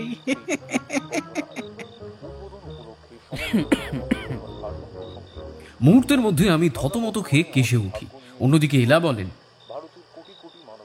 হ্যাঁ হ্যাঁ, তা তো নিশ্চয়ই। তা সেই ছোকরার নাম কি? এই তো দিদি ভাই, তুমি দেখছি বড্ড মুশকিলে ফেলে দিলে। নামটা তো মনে নেই। ঠিক আছে, আমার মনে নেই তো কি আছে, আমার খাতার তো মনে আছে, সব মনে থাকে। কথা বলেই চেয়ার ছেড়ে উঠে রমাকান্তবাবু একটা আলমারির দিকে চলে যায়। সেটা খুলে তার থেকে একটা রেজিস্টার খাতা বের করে তিনি গুনগুন শব্দে বলে চলেন, রমা রমা রমা, এই যে শুভম ঘোষ সই করেছে। হ্যাঁ, খাতাটা আমাদের দিকে এগিয়ে আবার চেয়ারে বসে নিয়ে গ্লাসে বোতল থেকে পানীয় ঢালতে আরম্ভ করে। এলার আমি সেটা দেখে নিয়ে পরপর কয়েকটা পাতা উল্টাই। দেখলাম মাসের মধ্যে 15 থেকে 16 বার শুভম দেখা করতে আসতো। সেটা দেখে নিয়ে রেজিস্টার খাতা বন্ধ করে এলা রমাকান্ত বাবুর প্রতি জানতে চান, আপনি বিয়ে করেননি? রমাকান্ত বাবু পানীয় গিলে নিয়ে হাসতে হাসতে বলেন, না, সেই জন্যই তো আমি সাহসী। তবে এই ভাইটিকে দেখে মনে হচ্ছে পরবর্তীতে বউ ভেরুয়া হবে। বউয়ের কথায় উঠবে আর বসবে, ঠিক যেমন থানার বড় অফিসাররা ছোট অফিসারদের সাথে ওইটাই তো করে আসে। আমি তাড়াতাড়ি পকেট থেকে রুমালটা বের করে নিয়ে কপালের ঘামটা মুছে নিই। হ্যাঁ, এই রমার সাথে ছোকরাটা মানে ঝগড়া হতো, আর এখানে আসলেই ঝগড়া হতো। মানে কি যে বলছি, আসলে এই রমার সাথে ছোকরাটার ঝগড়া হতো এখানে আসলে। হ্যাঁ, এবার আমি কি করি, দরজায় উঁকি মেরে দেখেছি ছোকরাটা চড় মেরেছিল রমাকে। ভাবতে পারছেন এত বড় সাহস? জানি মানে উঁকি দেওয়াটা অপরাধ, কিন্তু কি করব বলুন তো? বাড়ির মালিক আমি, আর আমার বাড়িতেই যদি এই সব হয়, বাড়ির কোথায় কি হচ্ছে সেটা জানাও তো মানে আমার কর্তব্য।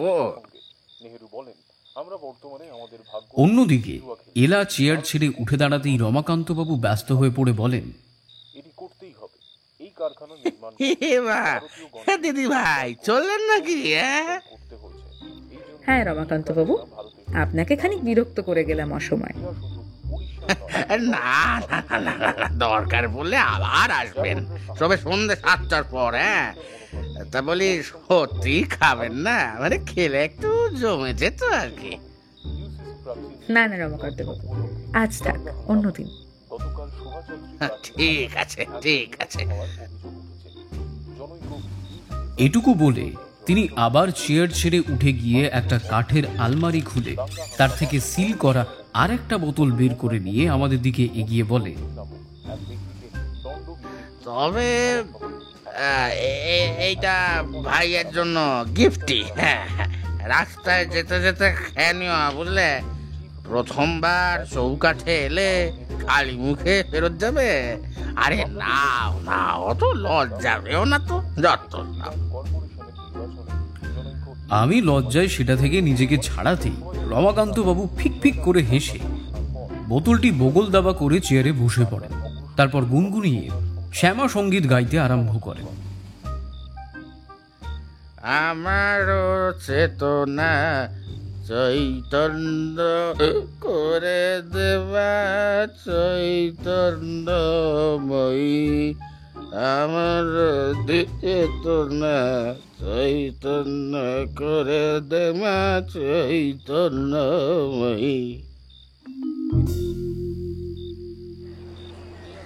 এলা আর আমি ঘর থেকে বেরিয়ে আসি।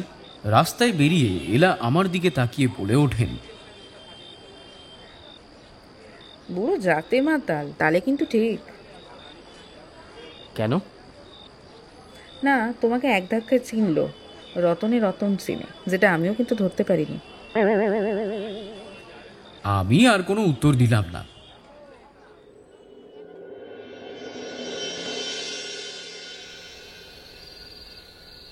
বাড়িতে যখন ফিরলাম ঘড়িতে বাজে 8টা।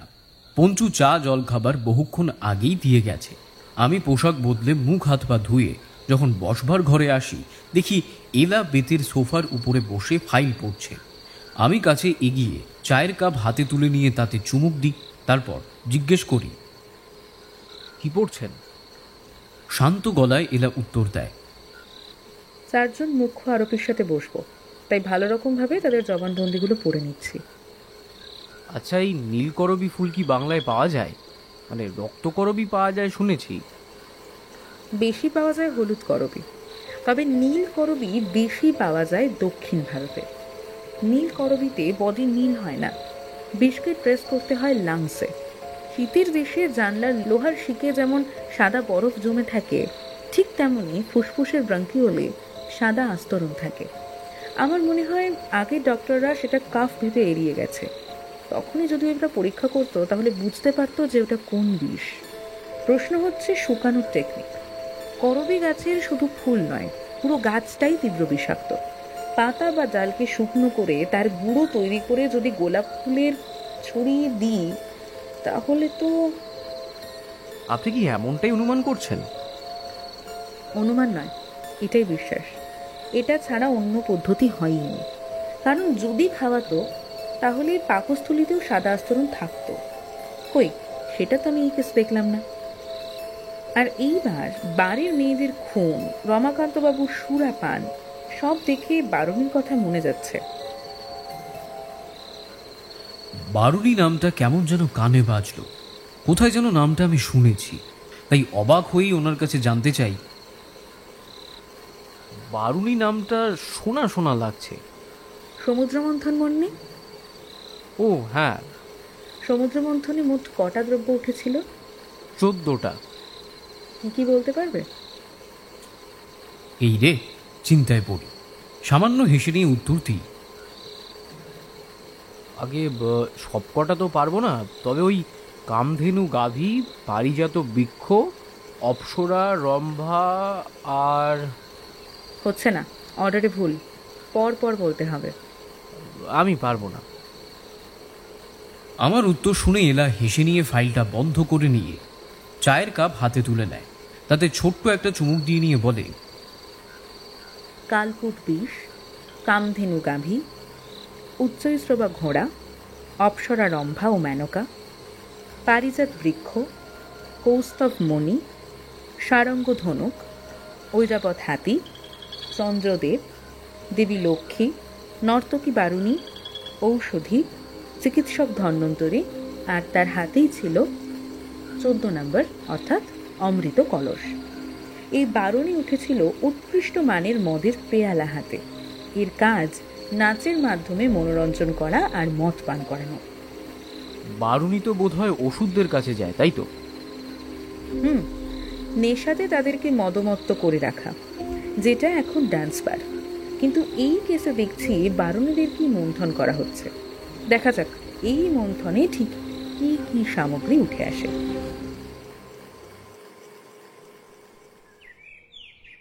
সকালবেলায় ফাইলের থেকে ঠিকানাটা নিয়ে আমি আর এলা এই মার্ডার কেসের 4 জন মুখ্য আরোপীর বাড়ি ধাওয়া করি। দিনটা বেছে নিয়েছি রবিবার, কারণ এলা ক্যালকুলেশন করে নিয়ে জানিয়েছে যদি এরা কাজের সাথে যুক্ত থাকে তাহলে আশা রাখছি রবিবার ছুটি থাকলেও থাকতে পারে। এই ছুতোয় উপস্থিত হই রাধানগর পল্লীর 18 নম্বর বাড়িতে। নাম শুভম ঘোষ। একতলা সাদা রঙের বাড়ি। লোহার গেট খুলে ভিতরে ঢুকতে দরজার কাছে এগিয়ে যাই। কলিং বেল বাজতেই বৃদ্ধ গোছের একজন মানুষ দরজা খোলে। পরিচয় জানতে পারলাম ইনি শুভম ঘোষের বাবা। শুভমের কথা জিজ্ঞেস করলে ভদ্রলোক আমাকে আর এলাকে ঘরের ভিতরে নিয়ে গিয়ে বসতে বলেন। ছোটোখাটো ঘর হলেও বেশ পরিষ্কার পরিচ্ছন্ন। দেয়াল জুড়ে একাধিক ক্যানভাস পেন্টিং। মিনিট খানেকের মধ্যেই বছর 22-এর শুভম পাশের ঘরের পর্দা সরিয়ে বাইরে বেরিয়ে আসে। মাঝারি উচ্চতা, ছিমছাম চেহারা, মুখের দাড়িটা খুব সুন্দর করে ছাঁটা। এগিয়ে এসে সে চৌকির উপরে বসে নিয়ে আমাদেরকে জিজ্ঞেস করে ওঠে, হ্যাঁ বলুন, আমি শুভম ঘোষ। শুরুটা এলার বদলে আমিই করলাম। গত 2 বছর আগে বাড়ির মেয়েরা খুন হয়েছিল। পুরো কথা বলতে পারলাম না। শুভমের চোখ দুটো ভয়ে বড় বড় হয়ে ওঠে। আমি সেটা খেয়াল করেও পাত্তা দিলাম না। আমি আমার মতো বলে চলি, সে খুনে তোমার নাম জড়িয়েছিল। কিন্তু পুলিশের হাতে কোনো প্রমাণ ছিল না যে খুনগুলোর সাথে আমিই জড়িত। আমি তো সেটা বলিনি, নাম জড়িয়েছিল কি না। হ্যাঁ, কেন? যে মেয়েগুলি খুন হয়েছিল তার মধ্যে 5 মেয়ের পোর্ট্রেট আমি আঁকি। পুলিশ সেই সূত্র ধরেই আমার নামটা জড়ায়। স্বাভাবিক, যারা আঁকতে এলো তারাই খুন হলো। বিষয়টা বড়ই কাকতালীয় নয় কি? হলে আর কি করা যাবে। শুভম কথাটা শেষ করতেই এলা বেশ গম্ভীর স্বরে জানতে চায়, রমা কেমন আছে? কথাটা শুনে শুভম পাশে দাঁড়িয়ে থাকা তার বৃদ্ধ বাবার দিকে চায়। তিনি বুঝতে পেরেই সেখান থেকে সরে গিয়ে অন্য ঘরে চলে যান। শুভম বলে, জানি না, আজ 1 সপ্তাহের উপর রমা নিখোঁজ হয়েছে। এটাও একটা কাকতালীয়, যার সাথে এত বছরের সম্পর্ক সেও খুন হলো বাকিদের মতোই। কথাটা শুনতেই শুভম চেয়ার ছেড়ে উঠে দাঁড়ায়। এলা আঙুলের ইশারা করতেই শুভমকে আবার বসে পড়তে হলো। খবর আছে রমা ওরফে তিতলির সাথে ঝগড়াঝাটি চলছিল, এমনকি মারধরও। দেখুন, সেটা সম্পূর্ণ আমাদের নিজস্ব ব্যাপার। আমি ফিমেল আর্টিস্টদের নিউড পোর্ট্রেট ড্র করি, আর এটাতে রমার আপত্তি ছিল। প্রশ্ন ওটাই, তোমাদের মধ্যে যখন সম্পর্ক শুরু হয় তখন তো রমা এটা জেনেই তোমার সাথে সম্পর্কে আসে। তাহলে এই ব্যাপার নিয়ে রমার আপত্তি থাকার কারণ? এক হাতে তালি বাজে আর্টিস্ট। শুভম মুখের উপর থেকে হাত বুলিয়ে নিয়ে বলে, একদিন রমা স্মিতার সাথে আমাকে বিশেষ মুহূর্তে দেখে ফেলেছিল, তাই তো? তার জন্য রমাকে নিশ্চয়ই আমি খুন করব না। সেটা তদন্ত বলবে, আমরা না। বাই দ্য ওয়ে, তোমার স্টুডিওটা কোথায়? পাশের গলিতেই। আচ্ছা, আপনি বললেন রমা খুন হয়েছে, সেটা কিভাবে? সেটাতে পরে আসছি, তার আগে আমাদের তোমার স্টুডিওতে নিয়ে চলো। কথা মতো শুভমের সাথে তার স্টুডিওতে পৌঁছতে সময় নিল মিনিট 2-এর হাঁটা পথ। একটা বড় দোকানের মতো। শাটার তুলতেই কাঁচের দরজা, তার ভিতরে ঢুকে দেখি নগ্ন মেয়েদের তৈলচিত্র আর প্রতিটি জীবন্ত। পাশে দাঁড়িয়ে দরজা বন্ধ ঘর, সেটা খুলে ভেতরে ঢুকে বুঝতে পারি এটাই শুভমের আঁকার ঘর। তার মধ্যে একটা ছবিতে চোখ আটকে গেছে এলার। ছবিটার কাছে এগিয়ে গিয়ে তিনি বলেন, এটা নীল করবী ফুল না? হ্যাঁ, সাউথের ফুল, খুব সুন্দর গন্ধ। তুমি কি কখনো দক্ষিণ ভারতে গিয়েছিলে? হ্যাঁ, ওই কর্ণাটক ছবি আঁকার ব্যাপারেই, আর ওইখানেই এই ছবিটাকে এঁকেছিলাম। কবে? প্রায় 2.5 বছর আগে। গাছ আনোনি নীল করবী? বীজ এনেছিলাম, কিন্তু গাছ বাঁচেনি। হয়তো এই পরিবেশের সাথে মানিয়ে উঠতে পারিনি। ঠিক রমার মতো, তাই না? শুভম আর কোনো উত্তর দেয় না। আচ্ছা, রমা কি কয়েক মাস যাবৎ কোনো চিন্তার মধ্যে ছিল? এলার প্রশ্নে খানিক চিন্তা করে নিয়ে শুভম উত্তর দেয়, কিছু একটা ভাবতো, আর আমাকে প্রায়শই বলতো যে যদি কখনো আমার খোঁজ না পাও তাহলে বুঝবে আমি মারা গেছি। অবাক হওনি? হয়েছিলাম, ওকে অনেকবার জিজ্ঞেসও করি কিন্তু কোনো উত্তরই দেয়নি। তবে তোমার মুখ দেখে বুঝতে পারছি ওর খুন হওয়াতে তুমি খুব একটা দুঃখী নও, বরং স্বস্তির নিঃশ্বাস তোমার একটু বেশি। আপনার ভুল মনে হচ্ছে। ভুল হলেই তো ভালো। চলো। শেষ কথাটা অবশ্যই আমার জন্যে। শুভমের স্টুডিও থেকে বাইরে বেরিয়ে এসে আমরা বড় রাস্তার দিকে এগিয়ে যাই। সেখান থেকে ট্যাক্সি নিয়ে আমরা পৌঁছাই জান মোহাম্মদ ঘাট রোডে। এই রোডে খুব ভিড়, বলতে গেলে এই ঘাট রোড ধরে সোজা হেঁটে গেলে গঙ্গা। সেই রাস্তা ধরেই আমরা এগোতে থাকি। মিনিট 5 হাঁটার পর এলা আর আমি একটা বড় লাল রঙের বাড়ির সামনে এসে দাঁড়াই। সামান্য ব্রিটিশ ঘেঁষা ইমারত। আমরা দুইজনে সেই বাড়ির ভিতরে গিয়ে ঢুকি। খাড়া আর ছোট ছোট সিঁড়ি পেরিয়ে একটা ক্লপসিবল গেটের কাছে পৌঁছাই। গেট ধরে বার কয়েক ঝাঁকাতে ভেতর থেকে একটা ভারী কণ্ঠস্বর ভেসে আসে, আসছি। গেটের ওপারে একটা কাঠের দরজা, সেটা খুলতেই বেশ চমকে উঠি। বছর 25-এর এক যুবক, লম্বা উচ্চতা, গায়ের রং ফর্সা, ব্যায়াম করা চেহারা, পরনে গাউন, চোখে রিমলেস চশমা। ওনাকে দেখেই এলা প্রশ্ন করেন, শান্তনু দত্ত? আমি। কি ব্যাপার? থানা থেকে আসছি, কথা আছে। কথাটা শুনে তিনি একটু বিরক্ত হন। তারপর গেট ধরে টান দিয়ে গেট খুলতেই আমরা ভিতরে যাই। এলা ঘরের ভিতরে ঢুকে চারিদিকে দেখতে দেখতে প্রশ্ন করেন, আপনি একাই থাকেন? হ্যাঁ, আপনারা থানার ব্যাপারে কি বলছিলেন? ইতিমধ্যে শান্তনু বাবু যে ঘরের সোফাতে বসে পড়েছেন সেটা খেয়াল করিনি। সত্যি বলতে প্রথম দর্শনে ব্যক্তিকে ভালো লাগলো না, ভদ্রতার বড় অভাব মনে হলো। আমরা ঠায় দাঁড়িয়ে, কিন্তু এলা ঘর ঘুরতে ঘুরতে প্রশ্ন করেন,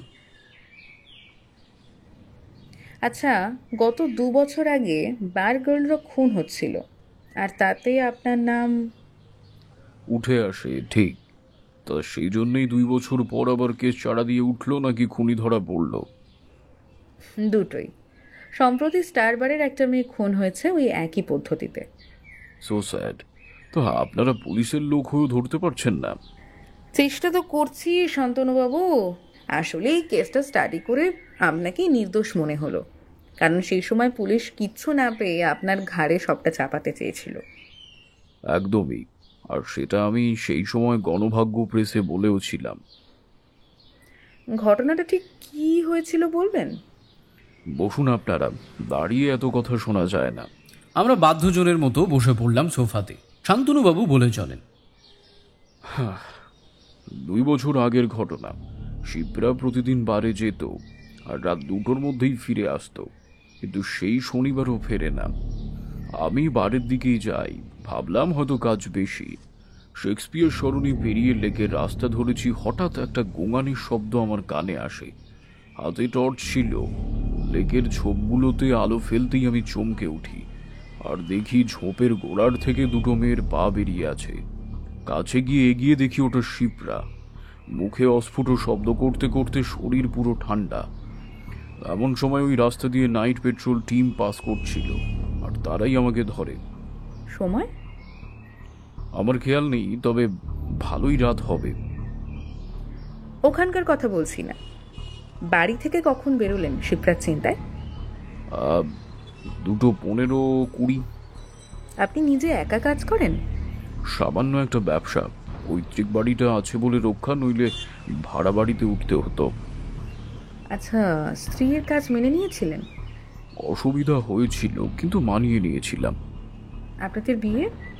বেশি দিনের না, 7 মাসের। তার আগে 3 বছরের প্রেম। বিয়ের পর কোথাও ঘুরতে যাননি? তিরুচিপল্লিতে গিয়েছিলাম। আচ্ছা, শিপ্রা তার মানে বিয়ের আগের থেকেই ডান্স বারের সঙ্গে যুক্ত? হ্যাঁ, বাট বারের একটা কেউ জানতো না। কেন? বারে বিবাহিত মেয়েদের তেমন গুরুত্ব থাকে না, সেই জন্য শিপ্রা সেটা জানায়নি। বারের শিপ্রার নাম বোধহয় হেলেন। এই নামই ওখানে ব্যবহার করত। আচ্ছা, আপনি কি জানেন যে এই মেয়েদের খুন করা কিভাবে হয়েছিল? পুলিশদের জিজ্ঞাসা করি, তারা জানায় বিষ, কিন্তু কোন বিষ সেটা তারা বলেনি। তবে আমার মনে হয় মিথ্যে। কেন? বিষ দিয়ে খুন হলে ঠোঁট নখ নীলচে হতো। শিপ্রার বডি আমি হাতে পাই 7 দিনের মাথায়, তেমন কোনো চিহ্ন কিন্তু ছিল না। হ্যাঁ, কিন্তু সব বিষের কাজ নীল করা তো নয়, কিন্তু অনেক নীল জিনিস বিষের কাজ করে। মানে? ও কিছু না, চুটকি দিলাম। যাই হোক, আজ আসছি, নমস্কার, পরে দেখা হবে। এলা সোফা ছেড়ে উঠে দাঁড়াতেই আমিও উঠে পড়ি। আমাকে সঙ্গে করে নিয়ে এলা ঘর থেকে বেরোতে যাবে এমন সময় শান্তনুবাবু পেছন থেকে গম্ভীর স্বরে বলে ওঠেন, শুনুন, তদন্তে আমার নাম বাদেও আরেকজনের নাম হয়তো আপনি পেয়েছেন, অরূপ রায়। ঘটনার রাত অবধি আমি ওকে চিনতাম না, তবে নাম জড়ালে বুঝতে পারি সেই দিন রাতে অরূপকে আমি দেখেছিলাম ওই শেক্সপিয়ার সরণিতেই। নমস্কার, আসুন। আমরা দুইজন ঘর থেকে বেরোতেই উনি আবার দরজা দিয়ে দেন। সিঁড়ি দিয়ে নিচে নামতে যাব এমন সময় এলা আমার হাত চেপে থামতে বলে।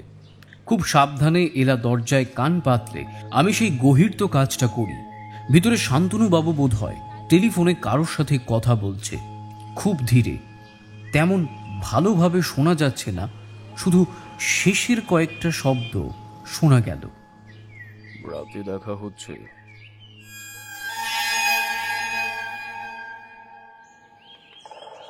আজ থেকে আমার নাইট ডিউটি শুরু। পরপর 3 দিন শান্তনু দত্তের সাথে কথাবার্তা বলে নিয়ে আমি আর এলা চলে আসি বাড়িতে। স্নান সেরে নিয়ে নিজের ঘরে বসে গল্পের বই পড়ছি। পঞ্চু খাবার দিতে এখনও 8 ঘন্টার মতো সময় লাগবে জানিয়েছে। হঠাৎ আমার দরজায় টোকা পড়ে। তারপর দরজা ঠেলে ঘরে প্রবেশ করে এলা। তিনি ঘরের চেয়ারে বসে নিয়ে আমায় জানান যে এই কেসের মুখ্য আরোপীদের উপর গোপনে নজর রাখতে হবে। কথাটা শুনে নিয়ে আমি বেশ অবাক হয়ে বলি, কিন্তু তারা তো আমায় চিনে ফেলতে পারে। ছদ্মবেশে যাবে। এখনো পর্যন্ত আপনার সন্দেহ কিসে বলে মনে হচ্ছে? একটা বিষয়, খুনি যাদের টার্গেট করেছে তারাই কেন? তুমি তো বাইরে গিয়েছিলে, এটা তো মানো যে রমার থেকে গুলাবি যথেষ্ট সুন্দরী। হ্যাঁ, বেশ, সে তো বটেই। তাহলে খুনের যদি টার্গেট বাইরের সবচেয়ে সুন্দরী বারুণীটির প্রতি থাকতো, তাহলে একটা সূত্র পাওয়া যেত। বুঝতে পেরেছি, আপনি ভাবছেন বারের মেয়েদের টার্গেট করবার পয়েন্টটা কি, তাই তো? একদম। লাঞ্চ সেরে তুমি আর আমি ল্যাবে বেরিয়ে যাব। এলা কথাটা বলে নিয়ে ঘর থেকে বেরিয়ে যান। দুপুরে খাওয়া দাওয়া শেষ করে নিয়ে ল্যাবে যখন যাই তখন 2:30 বাজে। একটা চেয়ারে আমি ঠায় বসা। এলা ডাক্তারি ফিতে নিয়ে রমা ওরফে তিতলির বিভিন্ন দেহের অঙ্গের ইঞ্চি মাপ নিয়ে তার নোট খাতায় তুলে নিচ্ছে। তারপর শান্ত স্বরে বলেন, বুঝলে জুনিয়র অফিসার, খুনি যদি গলা টিপে অথবা হাতে কিছু করতো ভিকটিমের সাথে, তাহলে বুঝতে সুবিধা হতো। আমি সামান্য অবাক হয়ে জানতে চাই, কেন? খুনির হাইট সম্পর্কে কনফার্ম হতে পারতাম, কিন্তু আমরা ভাবছি এক, আর খুনের কারণ তো অন্য কিছু। এলা কথাটা বলা মাত্রই আমি একদৃষ্টে ওনার দিকে চেয়ে থাকি। হঠাৎ ল্যাবের দরজা খুলে ভিতরে প্রবেশ করেন মেজবাবু।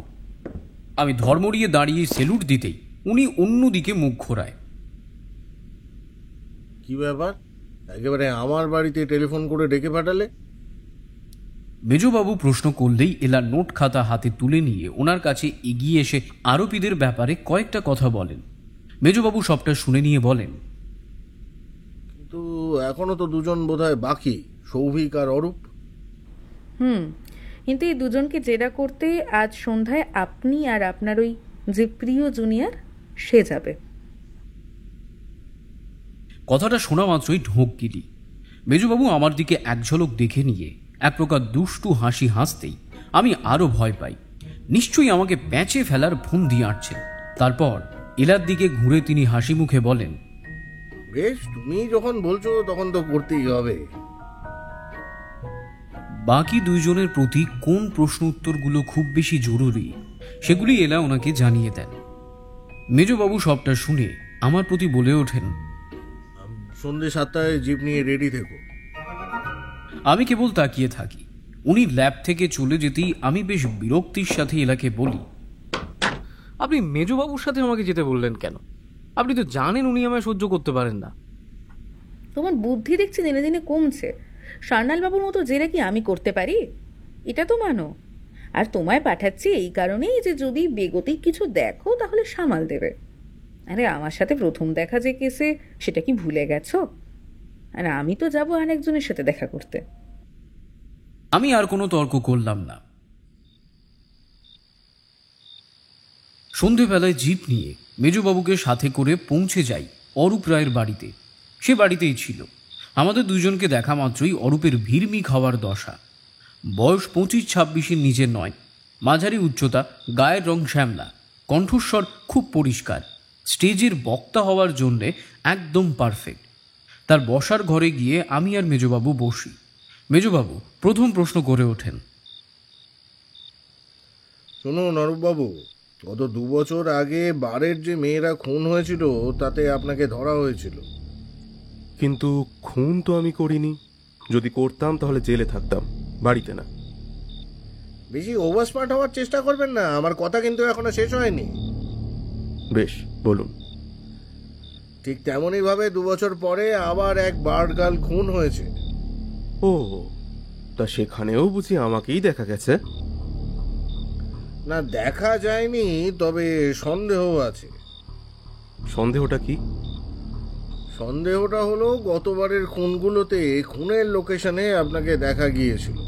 অন্তত তেমনই লোকেদের বয়ান আছে, আর সেটা লুকিয়ে নয়, আপনাকে সামনে রেখেই বলা হয়েছিল।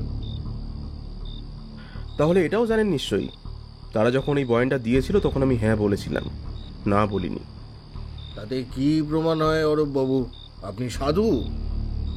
আমি যে অসাধু সেটাও প্রমাণ হয় না। ব্যাপারটা ঠিক কি হয়েছিল সেটা খুলে বলুন। নাম জড়ালো কিভাবে? কতবার এক কথা বলবো? যতবার জিজ্ঞেস করব। কেন, একবারের বেশি কি খাবার খান না, টিভি দেখেন না, বউকে দেখেন না? আমি বিয়ে করিনি। ও, তাহলে আমি দুঃখিত। বলুন বলুন। আমি একটি প্রাইভেট কোম্পানিতে চাকরি করি। আমার ছুটি হতে হতে রাত্রি 8:30 কম নয়।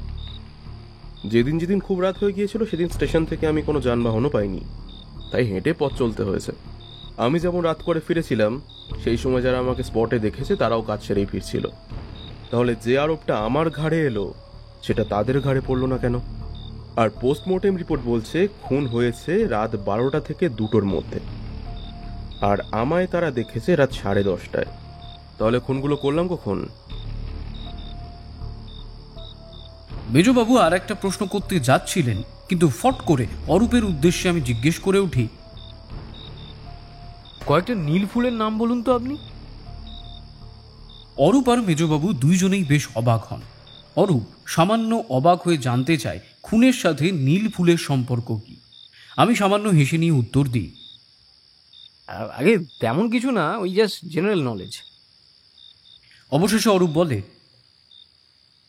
নীলকণ্ঠ, কচুরিপানা, অর্কিড, পদ্ম, ব্লু পপি, ডেলফিনিয়াম, ইপোমোনিয়া, নীল কৃষ্ণচূড়া, African lily, dahlia, blue daisy. আর পারবো না। ঠিক আছে ঠিক আছে, যথেষ্ট। আপনি বললেন যে নতুন করে খুনি চারা দিয়ে উঠেছে, তা এইবার খুন কোথায় হলো? আমি উত্তর দিই, স্টারবার। কথাটা বলেই বুক পকেট থেকে আমি একটা ছবি বের করে অরূপের সামনে ধরতেই সে কপাল কুঁচকে নিয়ে উত্তর দেয়, শান্তনু দত্ত। এ কিন্তু আপনার ব্যাপারে একটা কথা বলেছেন। 2 বছর আগে যখন শিপ্রা ওরফে হেলেন খুন হয় তখন ইনি শেক্সপিয়ার সরণি দিয়ে যাওয়ার সময় আপনাকে দেখেছে। তখন কিন্তু রাত 2টো বাজে। মিথ্যে কথা। যদি সেটাই হতো তাহলে 2 বছর আগে সেই কথাটা বলেনি কেন? সেটা আমি কি করে জানবো? হতেই পারে আপনি হয়তো টাকা দিয়ে সত্যিটা বন্ধ করিয়েছিলেন। ঠিক যেটা আপনারা করেন। অরূপ কথাটা বলা মাত্রই মেজবাবু রেগে ওঠেন। বেশ কড়া স্বরে তিনি বলেন, কি বলতে চাইছেন? খুব কঠিন যে কিছু বলিনি সেটা আপনি বুঝতেই পারছেন। আর একটা কথা, উপযুক্ত প্রমাণ থাকলে তবেই আমাকে বিরক্ত করতে আসবেন, তার আগে নয়। আপনাদের প্রমাণ করতে হবে খুনের সময় আমিই ছিলাম, আমি খুন করছি, আর সেই সময় উইটনেস আছে। এবারে আসতে পারেন। দ্বিতীয়বার বিরক্ত করলে উপর মহলে চিঠি পাঠাবো। কথাটা শুনে আমি চেয়ার ছেড়ে দাঁড়িয়ে এক প্রকার তাচ্ছিল্যের হাসি হেসে নিয়ে বলি, সে আপনি যেতেই পারেন, সেটা তো নাগরিক অধিকার আপনার, তাই না? তবে একটা কথা মনে রাখবেন, চোরের 10 দিন আর গৃহস্থের 1 দিন। ওস্তাদের মার কিন্তু শেষ রাতেই পড়ে। চলুন স্যার। কথা বলে গড়গড়িয়ে আমি ঘর থেকে বেরিয়ে আসি। এহেন আমার ঔদ্ধত্য দেখে মেজবাবুও বেশ চমকে যান। যদিও বাইরে বেরিয়ে এসে তিনি আমার উদ্দেশ্যে বলেন, খুব দেখছি সিনিয়র সিনিয়র ভাব। হ্যাঁ, ব্যাপারটা কি? আমি যে ওখানে বসেছিলাম সেটা কি ভুলে গিয়েছিলেন? সিনিয়রদের সম্মান করতে শেখো। আর বলেই বা কি হবে, কোটার চাকরির দৌড় তো এই অসম্মানী, তাই না? আমি কোনো রকম উত্তর দিলাম না, কারণ আমি জানি ষাঁড়ের সামনে বাঁশি বাজিয়ে কোনো লাভ নেই। সে কেবল জাবুরি কাটবে, মাথা দোলাবে না।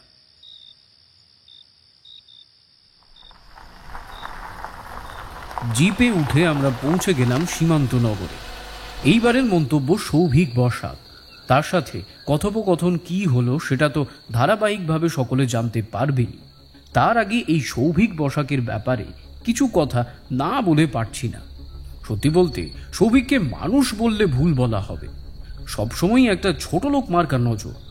মদ আর নারী যেন সৌভিকের ধ্যান জ্ঞান। মানে এক কথায় এত ইতর খারাপ আমি দুটো দেখিনি। নিজেকে বিশ্ব সুন্দর পুরুষ বলে মনে করেন, ভাবে যে কোনো নারী যেন সৌভিককে পাবার জন্যে তপস্যায় বসে আছে।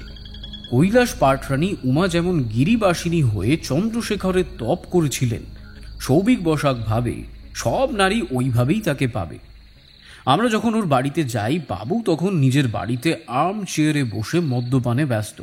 তবে মাতাল নয়, পূর্ণ যুবক, গায়ের রং মুখের আদল আর্যদের মতো। আমাদের দেখে নিয়ে পরিচয় পেয়ে সামনের বাহারি চেয়ারে বসতে বলে। বাড়িতে সৌভিকের কেবল একটি মাত্র চাকর বর্তমান। কি ব্যাপার? পুলিশ আমার দুয়ারে কেন? কণ্ঠস্বরে প্রেম যেন মদের পেয়ালার মতোই উপচে পড়ছে। মেজবাবু সামান্য বিরক্তির সাথে জানান, কারণ আছে। ওয়েল, ড্রিঙ্কস চলবে? আমার বাড়িতে আবার ওইসব ঠান্ডা পানীয়, কোল্ড ড্রিঙ্কস, জুস ওইসবের চল নেই। আমরা অন ডিউটি। ওকে, ফাইন, বলুন কি বলবেন। সন্ধেবেলায় মদ্যপান? আমি মাতাল নই, এইগুলো সামান্য শখ। আর পুরুষ মানুষের মধ্যে একটু দোষ না থাকলে তাকে আর পুরুষ বলা চলে না। কাজের কথায় আসি।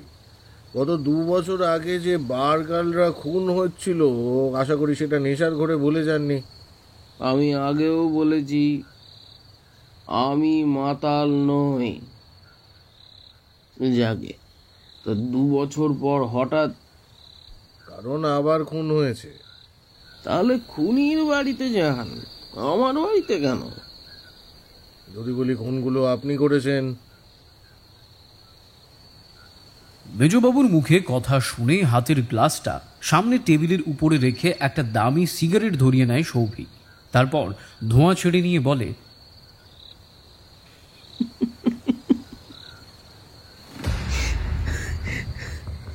দেখুন, এইসব মেয়েরা হলো না গোলাপ ফুলের মতো, হ্যাঁ, যার গন্ধ ধীরে ধীরে নিতে হয়।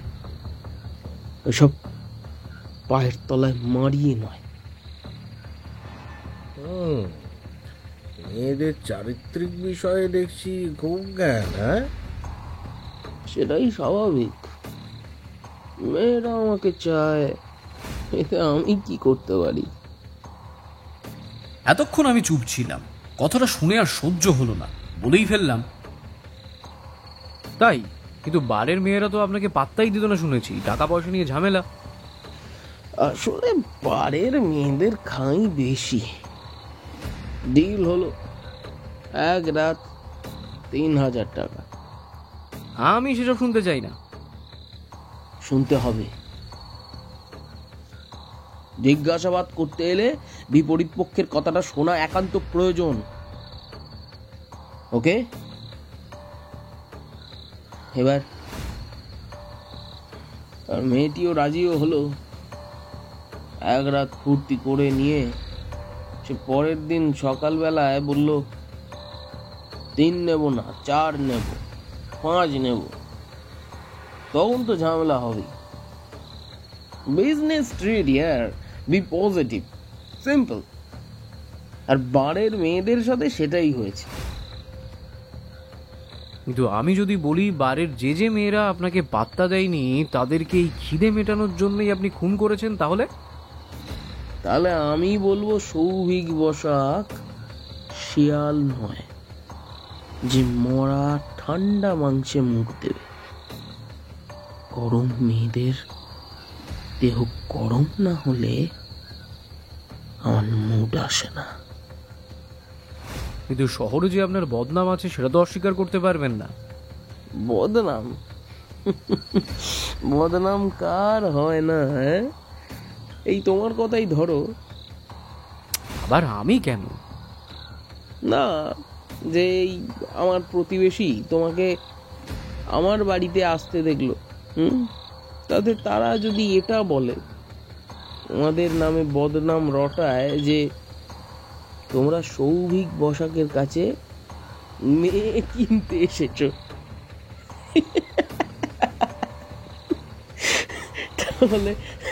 তাহলে সেটা সুনামে পরিণত করতে পারবে? মেজবাবু কেবল শুনছিলেন। তিনি বেশ ঘেন্নার সাথেই বলেন, আসার আগে শুনেছিলাম সৌভিক বসাক মানুষ না। একদম অমানুষ, দেবতা। আর এই দেবতাদের অপসরা থাকাটা তো কোনো দোষের নয় অফিসার। এই মেয়েদেরকে নিয়ে বাইরে কোথাও যাওয়া হয়নি? না, এসব ঝামেলা। এই ঘর, ওই যে বিছানা, এই আমার অমরাবতী। মেয়ে সাথে করে নিয়ে যাওয়া মানে বাড়তি খরচ, অত পোষায় না। মেয়েদের স্যাটিসফাই করা অত সহজ নয় অফিসার। কথা শুনে মেজবাবু খুব ধিমি স্বরে কেবলমাত্র একটা কথাই বলে, জাস্ট বাস্টার্ড। সেটা যে সৌভিক বসাক শুনে রাগের বদলে হেসে বলবে, থ্যাংক ইউ অফিসার। এটা আরো অবাক করলো আমায়। আর কোনো রকম কথা না বলে মেজবাবুকে নিয়ে সেখান থেকে বেরিয়ে আসি।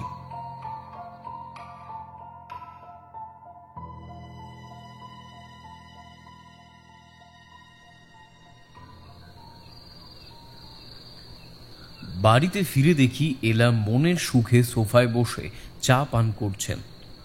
আমার মুখ দেখেই বুঝতে পারেন যে আমার মাথা বেশ গরম।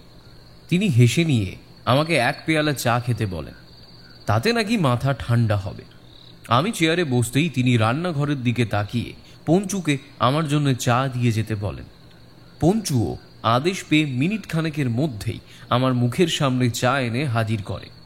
চা পান করতে করতেই অরূপ আর সৌভিকের কথা আমি ওনাকে জানাই।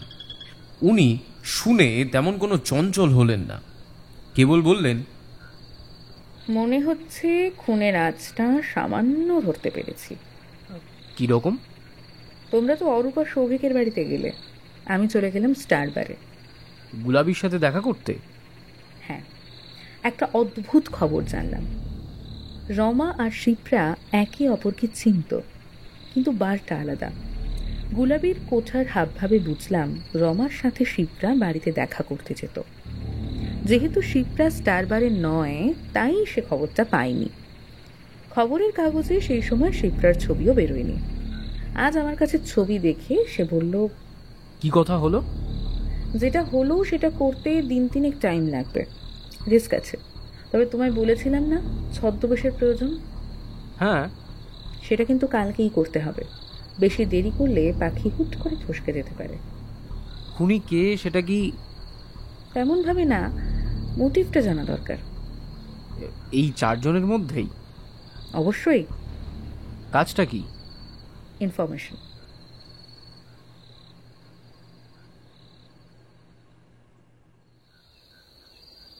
সোমবারের সন্ধেবেলায় আমার মেকআপের দায়িত্বটা এলা নিজের কাঁধেই তুলে নিলেন। 25 থেকে এক ধাক্কায় আমাকে বানিয়ে দিল 75-এর বুড়ো। পাঞ্জাবিটা এত ঢলঢলে যে আমাকে রোগা লাগতে বাধ্য। আয়নায় নিজেকে দেখে প্রথমে ভয় পেয়ে গিয়েছিলাম, মনে হচ্ছে আয়নায় নিজের ঠাকুরদাকে দেখছি। অন্যদিকে এলা নিজেকে তৈরি করেন একেবারে বারবধূদের মতো। পরনের শাড়ি আর ব্লাউজের বেশ অন্যরকম, যেটা নিন্দনীয়। চড়া মেকআপ আর চোখের লেন্স। প্রথম দর্শনে কেউ চিনতে পারবে না যে এলা একজন ভদ্রস্থ ঘরের মহিলা। সাজসজ্জা শেষ করে আমরা দুইজনেই বেরিয়ে পড়লাম। পথে আমাকে কুঁজো হয়ে লাঠি ঠুকে চলতে বলেছিলেন, সেই রকম করেই পথ চলছি। কিন্তু এলার চলন বড়ই অদ্ভুত। সাহিত্যের ভাষায় যাকে বলে গজগামিনী। পথে এলাকে দেখে যুব বয়সী কিছু বকাটে ছোঁড়ারা বিভিন্ন রকম শীষ দিতেই এলা তাদের দিকেই নেশালো নজর রাখে আর শান্ত স্বরে বলেন, যাক, মেকআপ ধরেছে তাহলে। বড় রাস্তা পেরিয়ে আমরা এসে পৌঁছাই ট্যাক্সি মোড়ে। সেখান থেকে ট্যাক্সি ধরে সোজা পৌঁছে গেলাম রমাকান্তের বাড়িতে। ট্যাক্সি থেকে নেমেই এলা আমার উদ্দেশ্যে বলেন, যাও, আগের দিনের দোকানদারের কাছে গিয়ে রমাকান্তর বাড়ি কোথায় জিজ্ঞাসা করো। আমরা তো চিনি। যেটা বললাম সেটা করো। আমি লাঠি ঠুকে ঠুকে আগের দিনের পান বিড়ির দোকানের মালিকের কাছে গিয়ে ন্যাড়া বুড়োর স্বরে জিজ্ঞেস করি, এই আগে এই রমাকান্তের বাড়িটা কোনটা? দোকানদার আমাকে দেখে নিয়ে বিদ্রুপ ভঙ্গিতে বলে, রমাকান্ত বুড়োর রস দেখছি দিন দিন বাড়ছে। কখনো জোয়ান ছোড়া এসে ঠিকানা জানতে চায়, আবার কখনো বুড়ো হাবড়ারা সন্ধ্যেবেলা শিষ্য জুটোচ্ছে ভালোই। কথাটা শুনে আমি লজ্জায় মাথা নামাই। অন্যদিকে দোকানে আসা খদ্দেররা হেসে ওঠে। দোকানদার ঠিকানা বলতেই আমি এলার কাছে এগিয়ে যাই। ধীরে ধীরে পথ চলতে চলতে আমি জিজ্ঞেস করি, এই ছদ্মবেশের প্রয়োজনটা কি? তোমাকে বা আমাকে ফলো করতে পারে। বুড়ো জাতে মাতাল হতে পারে, কিন্তু ভীষণ ধুরন্ধর। ছদ্মবেশে না আসলে বোঝা যাবে না। তুমি গিয়ে সোজা ওর ঘরে ঢুকে আসর জমাবে। না না না, যা বললাম সেটাই করবে। আর আমি যাব সেই রান্নার মহিলার কাছে, রমা যার সঙ্গে থাকতো। এতে লাভ? বাড়ির মেয়েরা উপরে শক্ত হলেও ভিতরে কিন্তু ভীষণ নরম। যার সাথে থাকতো আর সে যদি মায়ের বয়সী হয়, তাকে নিশ্চয়ই কিছু জানাবেই। কথার ফাঁকে রমাকান্তের বাড়িতে এসে পৌঁছাই। আগের দিনের মতো রেডিও বাজছে। সোজা গিয়ে ঢুকি ওনার ঘরে। আগের দিনের মতোই অসুস্থ, বলা উচিত বেশি অসুস্থ। অন্যদিকে এলা চলে যায় রমার ঘরের দিকে। প্রায় মিনিট 15 থেকে নিয়ে ঘরের বাইরে বেরিয়ে এসে দেখি এলা চৌকির উপরে বসে নিয়ে কথা বলছে। কথা মতো আমি বাড়ির বাইরে চলে আসি। এলা আমার কাছে এসে বসে আরও মিনিট 10 পর। চলো এবার 4 আরোপীর প্রতিবেশীদের সঙ্গে দেখা করা যাক। আগে লাভ হলো বিস্তর। সেখান থেকে প্রত্যেকের প্রতিবেশীদের কাছ থেকে ইনফরমেশন নিতে সময় লাগলো আরও ঘণ্টাখানেক। শান্তনুর বাড়ির কাছে প্রতিবেশী অনন্তবাবুর সাথে দেখা করে নিয়ে আমার কাছে এসে বললেন, সকলের ব্যাপারে জানলাম, শেষ কাজ। সেটা কি? যদিও আমার প্রশ্নের উত্তর আমি পাইনি, কিন্তু এর 3 দিন পর এক অদ্ভুত খবরে মাথা ঘুরে যায় আমার। খবরের কাগজে একটা বিজ্ঞাপন, সেটা নিয়ে ছুটে এলার ঘরের কাছে। দরজায় টোকা দিতেই তিনি দরজা খোলেন। কি হয়েছে? আগেই বিজ্ঞাপনটা পড়ুন। খবরের কাগজের বিজ্ঞাপন পত্রে বড় করে একটা বিজ্ঞাপন ছেপেছে। সেটা দ্রুত পড়ে নিয়েই এলা বলে, সর্বনাশ! তুমি এক্ষুনি এই কেসের 4 জন মুখ্য আরোপীকে থানায় নিয়ে এসো, আর মিতবাবুকে ইমিডিয়েটলি টেলিফোন করো। ওনার কথা মতো তাড়াতাড়ি টেলিফোন করে আমি বেরিয়ে পড়ি, পৌঁছাই থানায়। সেখান থেকে জিপ নিয়ে অরূপ, শান্তনু, সৌভিক আর শুভমের বাড়ি গিয়ে তাড়াতাড়ি ওনাদের থানাতে নিয়ে আসি। প্রত্যেকের মুখে একটাই কথা, সকাল সকাল তাদের এইভাবে থানায় আনা হয়েছে কেন। মেজবাবু দাঁড়ালো, এলা খবরের কাগজটা তাদের মুখের সামনে তুলে ধরে বলেন, আজ পেপারে একটা বিজ্ঞাপন বেরিয়েছে, সেটা জানেন? সকলে একে অপরের মুখ চাওয়াচাই করে। এলা খবরের কাগজ পড়ে চলেন। বিগত 2 বৎসর ব্যাপী মধুপুর অঞ্চলে বারবধূদের নির্মমভাবে বিষ দিয়ে খুন করা হচ্ছে। পুলিশ খুনের সন্ধান করতে না পারলেও আমি জানি কে খুন করেছে। সাথে এটাও জানি খুন করা হয়েছে নীলকরবী বিষ দিয়ে। যেসব বারবধূরা খুন হয়েছে তাদের মধ্যে একজন আমার ঘনিষ্ঠ বান্ধবী। আমি দীর্ঘ 2 বৎসর খুনের সন্ধান করেছি এবং প্রমাণ জোগাড় করেছি। পুলিশরা যে 4 জন খুনের সন্দেহে চিহ্নিত করেছিল, খুনি সেই 4 জনের মধ্যেই। আমি 2 দিন সময় দিলাম, এর মধ্যে খুনি স্বইচ্ছায় পুলিশের কাছে নিজেকে ধরা দিন, না হলে 2 দিন পর সকল প্রমাণ সহ আমি থানার মেজকর্তা শশীনাথ সান্যালের সাথে দেখা করব। 4 জন মুখ গম্ভীর হয়ে দাঁড়ালো। এলা বলে চলে, আমরা কাগজের অফিসে লোক পাঠিয়ে জানতে পারি বিজ্ঞাপনটি জেনুইন। গত পরশু এক মেয়ে এটা তাদের কাছে নিয়ে আসে। মেয়েটি নাকি প্রথমেই নিজের ঠিকানা দিতে রাজি ছিল না, কিন্তু অফিস জানায় খবরের কাগজে তার ঠিকানা না ছাপলেও তাদের কাছে আসল ঠিকানা তাকে বলতে হবে। মেয়েটি ঠিকানা দিয়েছে সরোরপল্লীর 18/3। রমাকান্ত লাহিড়ীর বাড়ি ভাড়া থাকে। অবাক করা বিষয় এই যে বাড়িতে এই মানুষটি ভাড়া থাকতো সেই বাড়িতেই বর্তমানে খুন হওয়া বারবধূ তিতলি ওরফে রমা, সেও কিন্তু ভাড়া থাকত। অতএব যদি কেউ কিছু করে থাকেন তাহলে হাতে সময় মাত্র 2 দিন। কারোর মুখে কোনো কথা নেই।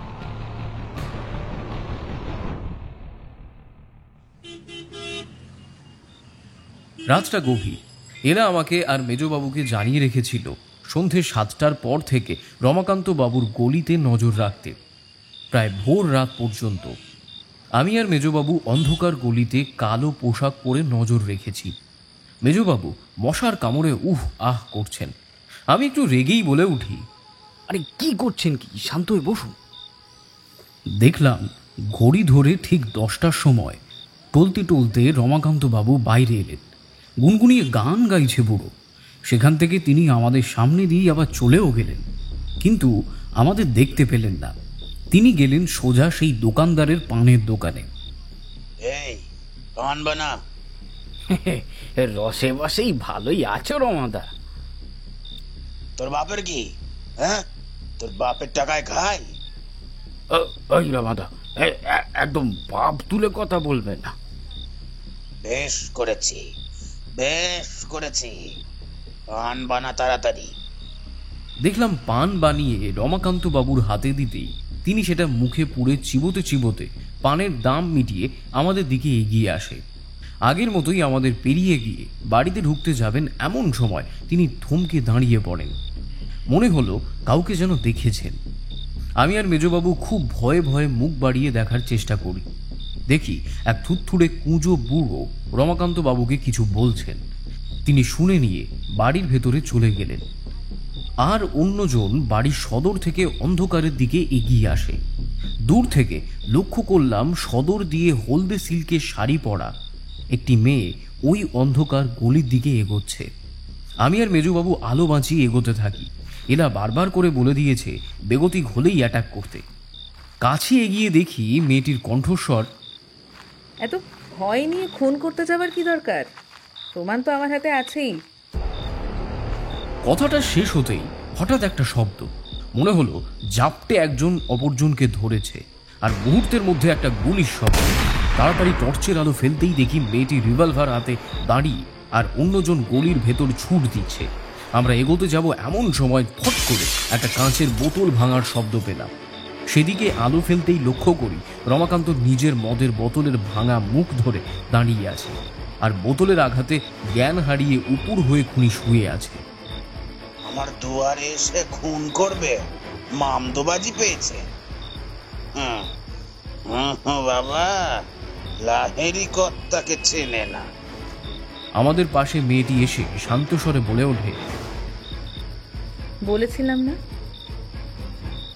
বুড়ো জাতে মাতাল তালে ঠিক।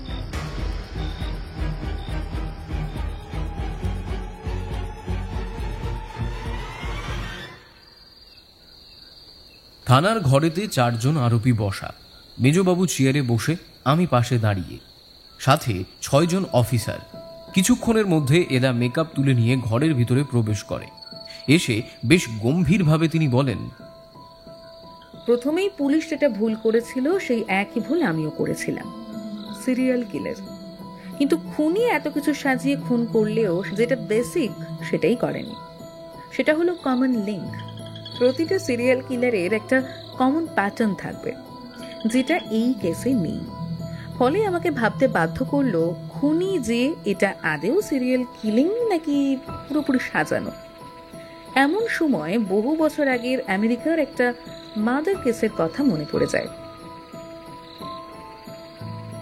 বড় বড় করে টাইমসে রবিবারের বাসরে বেরিয়েছিল। রাতের অন্ধকারে যুবতীরা খুন হচ্ছে। পরে দেখা গেল যে খুন করছে যে সেই সব যুবতীদের টার্গেট করেছিল যারা ডাস্টবিনে জিনিস না ফেলে রাস্তায় ফেলে। আর বেসিক জিনিস হলো খুনের পর মেয়েদের পায়ের জুতো খুলে নিয়ে যাওয়া। মনে পড়ে গেল খুনি তো এটা পরে নিয়ে খুন করতে পারে, কিন্তু প্রশ্ন দাঁড়াচ্ছে কেন? আমার হাতে জোরালো পয়েন্ট নেই, কেবল অনুমান আছে। সেই সূত্রে খুনিকে চিনতে পারলেও ধরতে পারতাম না, যার জন্য হাতে নাতেই আমাকে খুনিকে ধরতে হতো।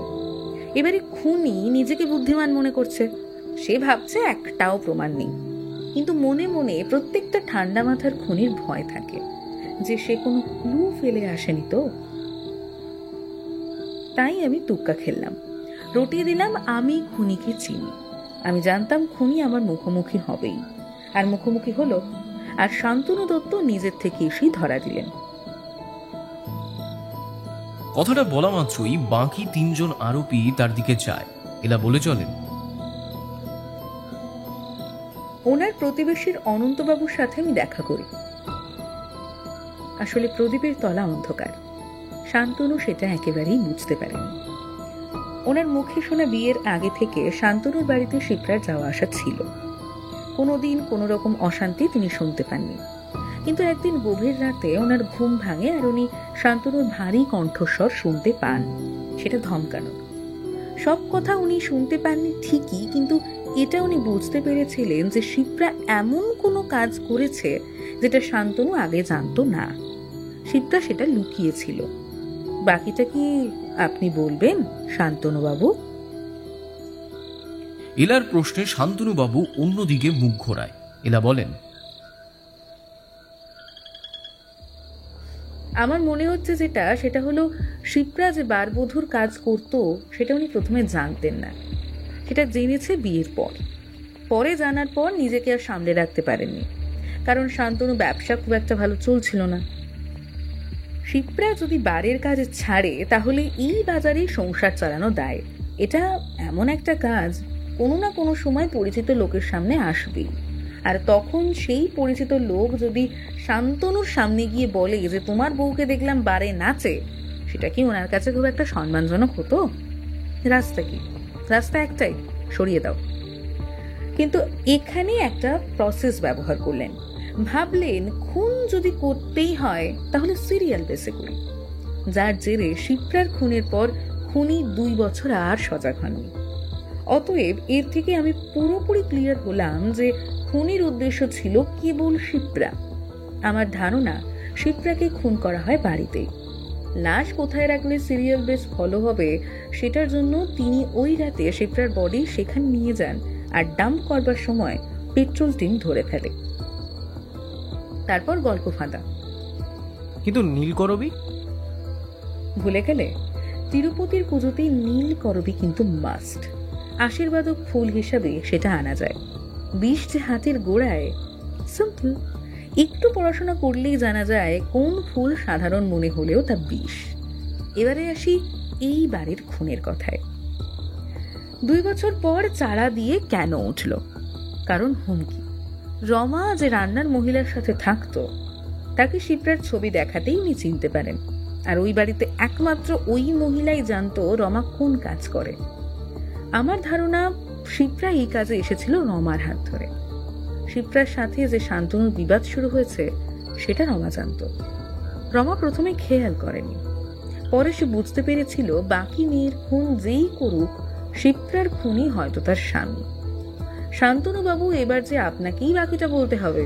দেখুন, হাতে নাতে খুন করতে গিয়ে ধরা পড়েছেন, নীল করবি হাতে। সুতরাং প্রমাণই জোরদার, সাক্ষী জোরদার, বাঁচার তো একেবারেই রাস্তা নেই। কাজেই শুরু করুন। শান্তনু মুখ তুলে নিয়ে বলে, রমা আমার বাড়িতে এসে আমার সাথে দেখা করে জানায় শিপ্রার খুনি আমি, আর সে সব পুলিশকে বলে দেবে। আমি অনেক বোঝানোর চেষ্টা করি, কিন্তু রমা ধরে ফেলেছিল যে মিথ্যে কথা বলছেন। হঠাৎ মেজবাবু জিজ্ঞেস করে ওঠেন, আচ্ছা ইলা, তুমি ধরলে কি করে যে খুনি শান্তনু?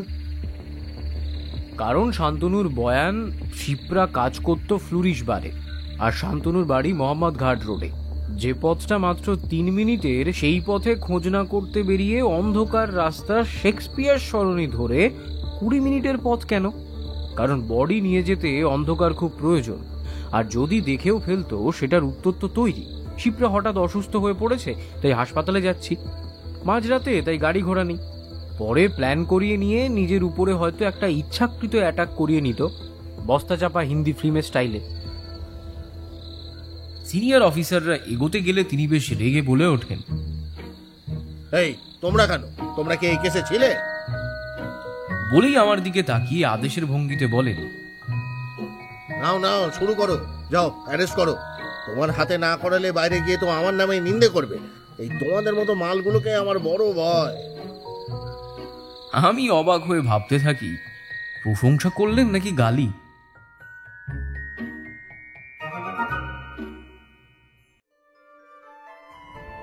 আজকের গল্পটি আপনাদের কেমন লাগলো তা অবশ্যই কমেন্ট সেকশনে জানাতে ভুলবেন না।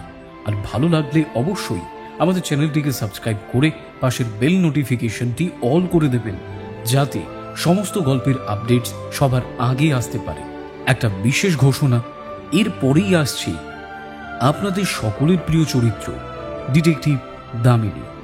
শুনতে থাকুন সাসপেন্স থ্রিলার প্ল্যাটফর্ম, আপনার গল্পের প্ল্যাটফর্ম।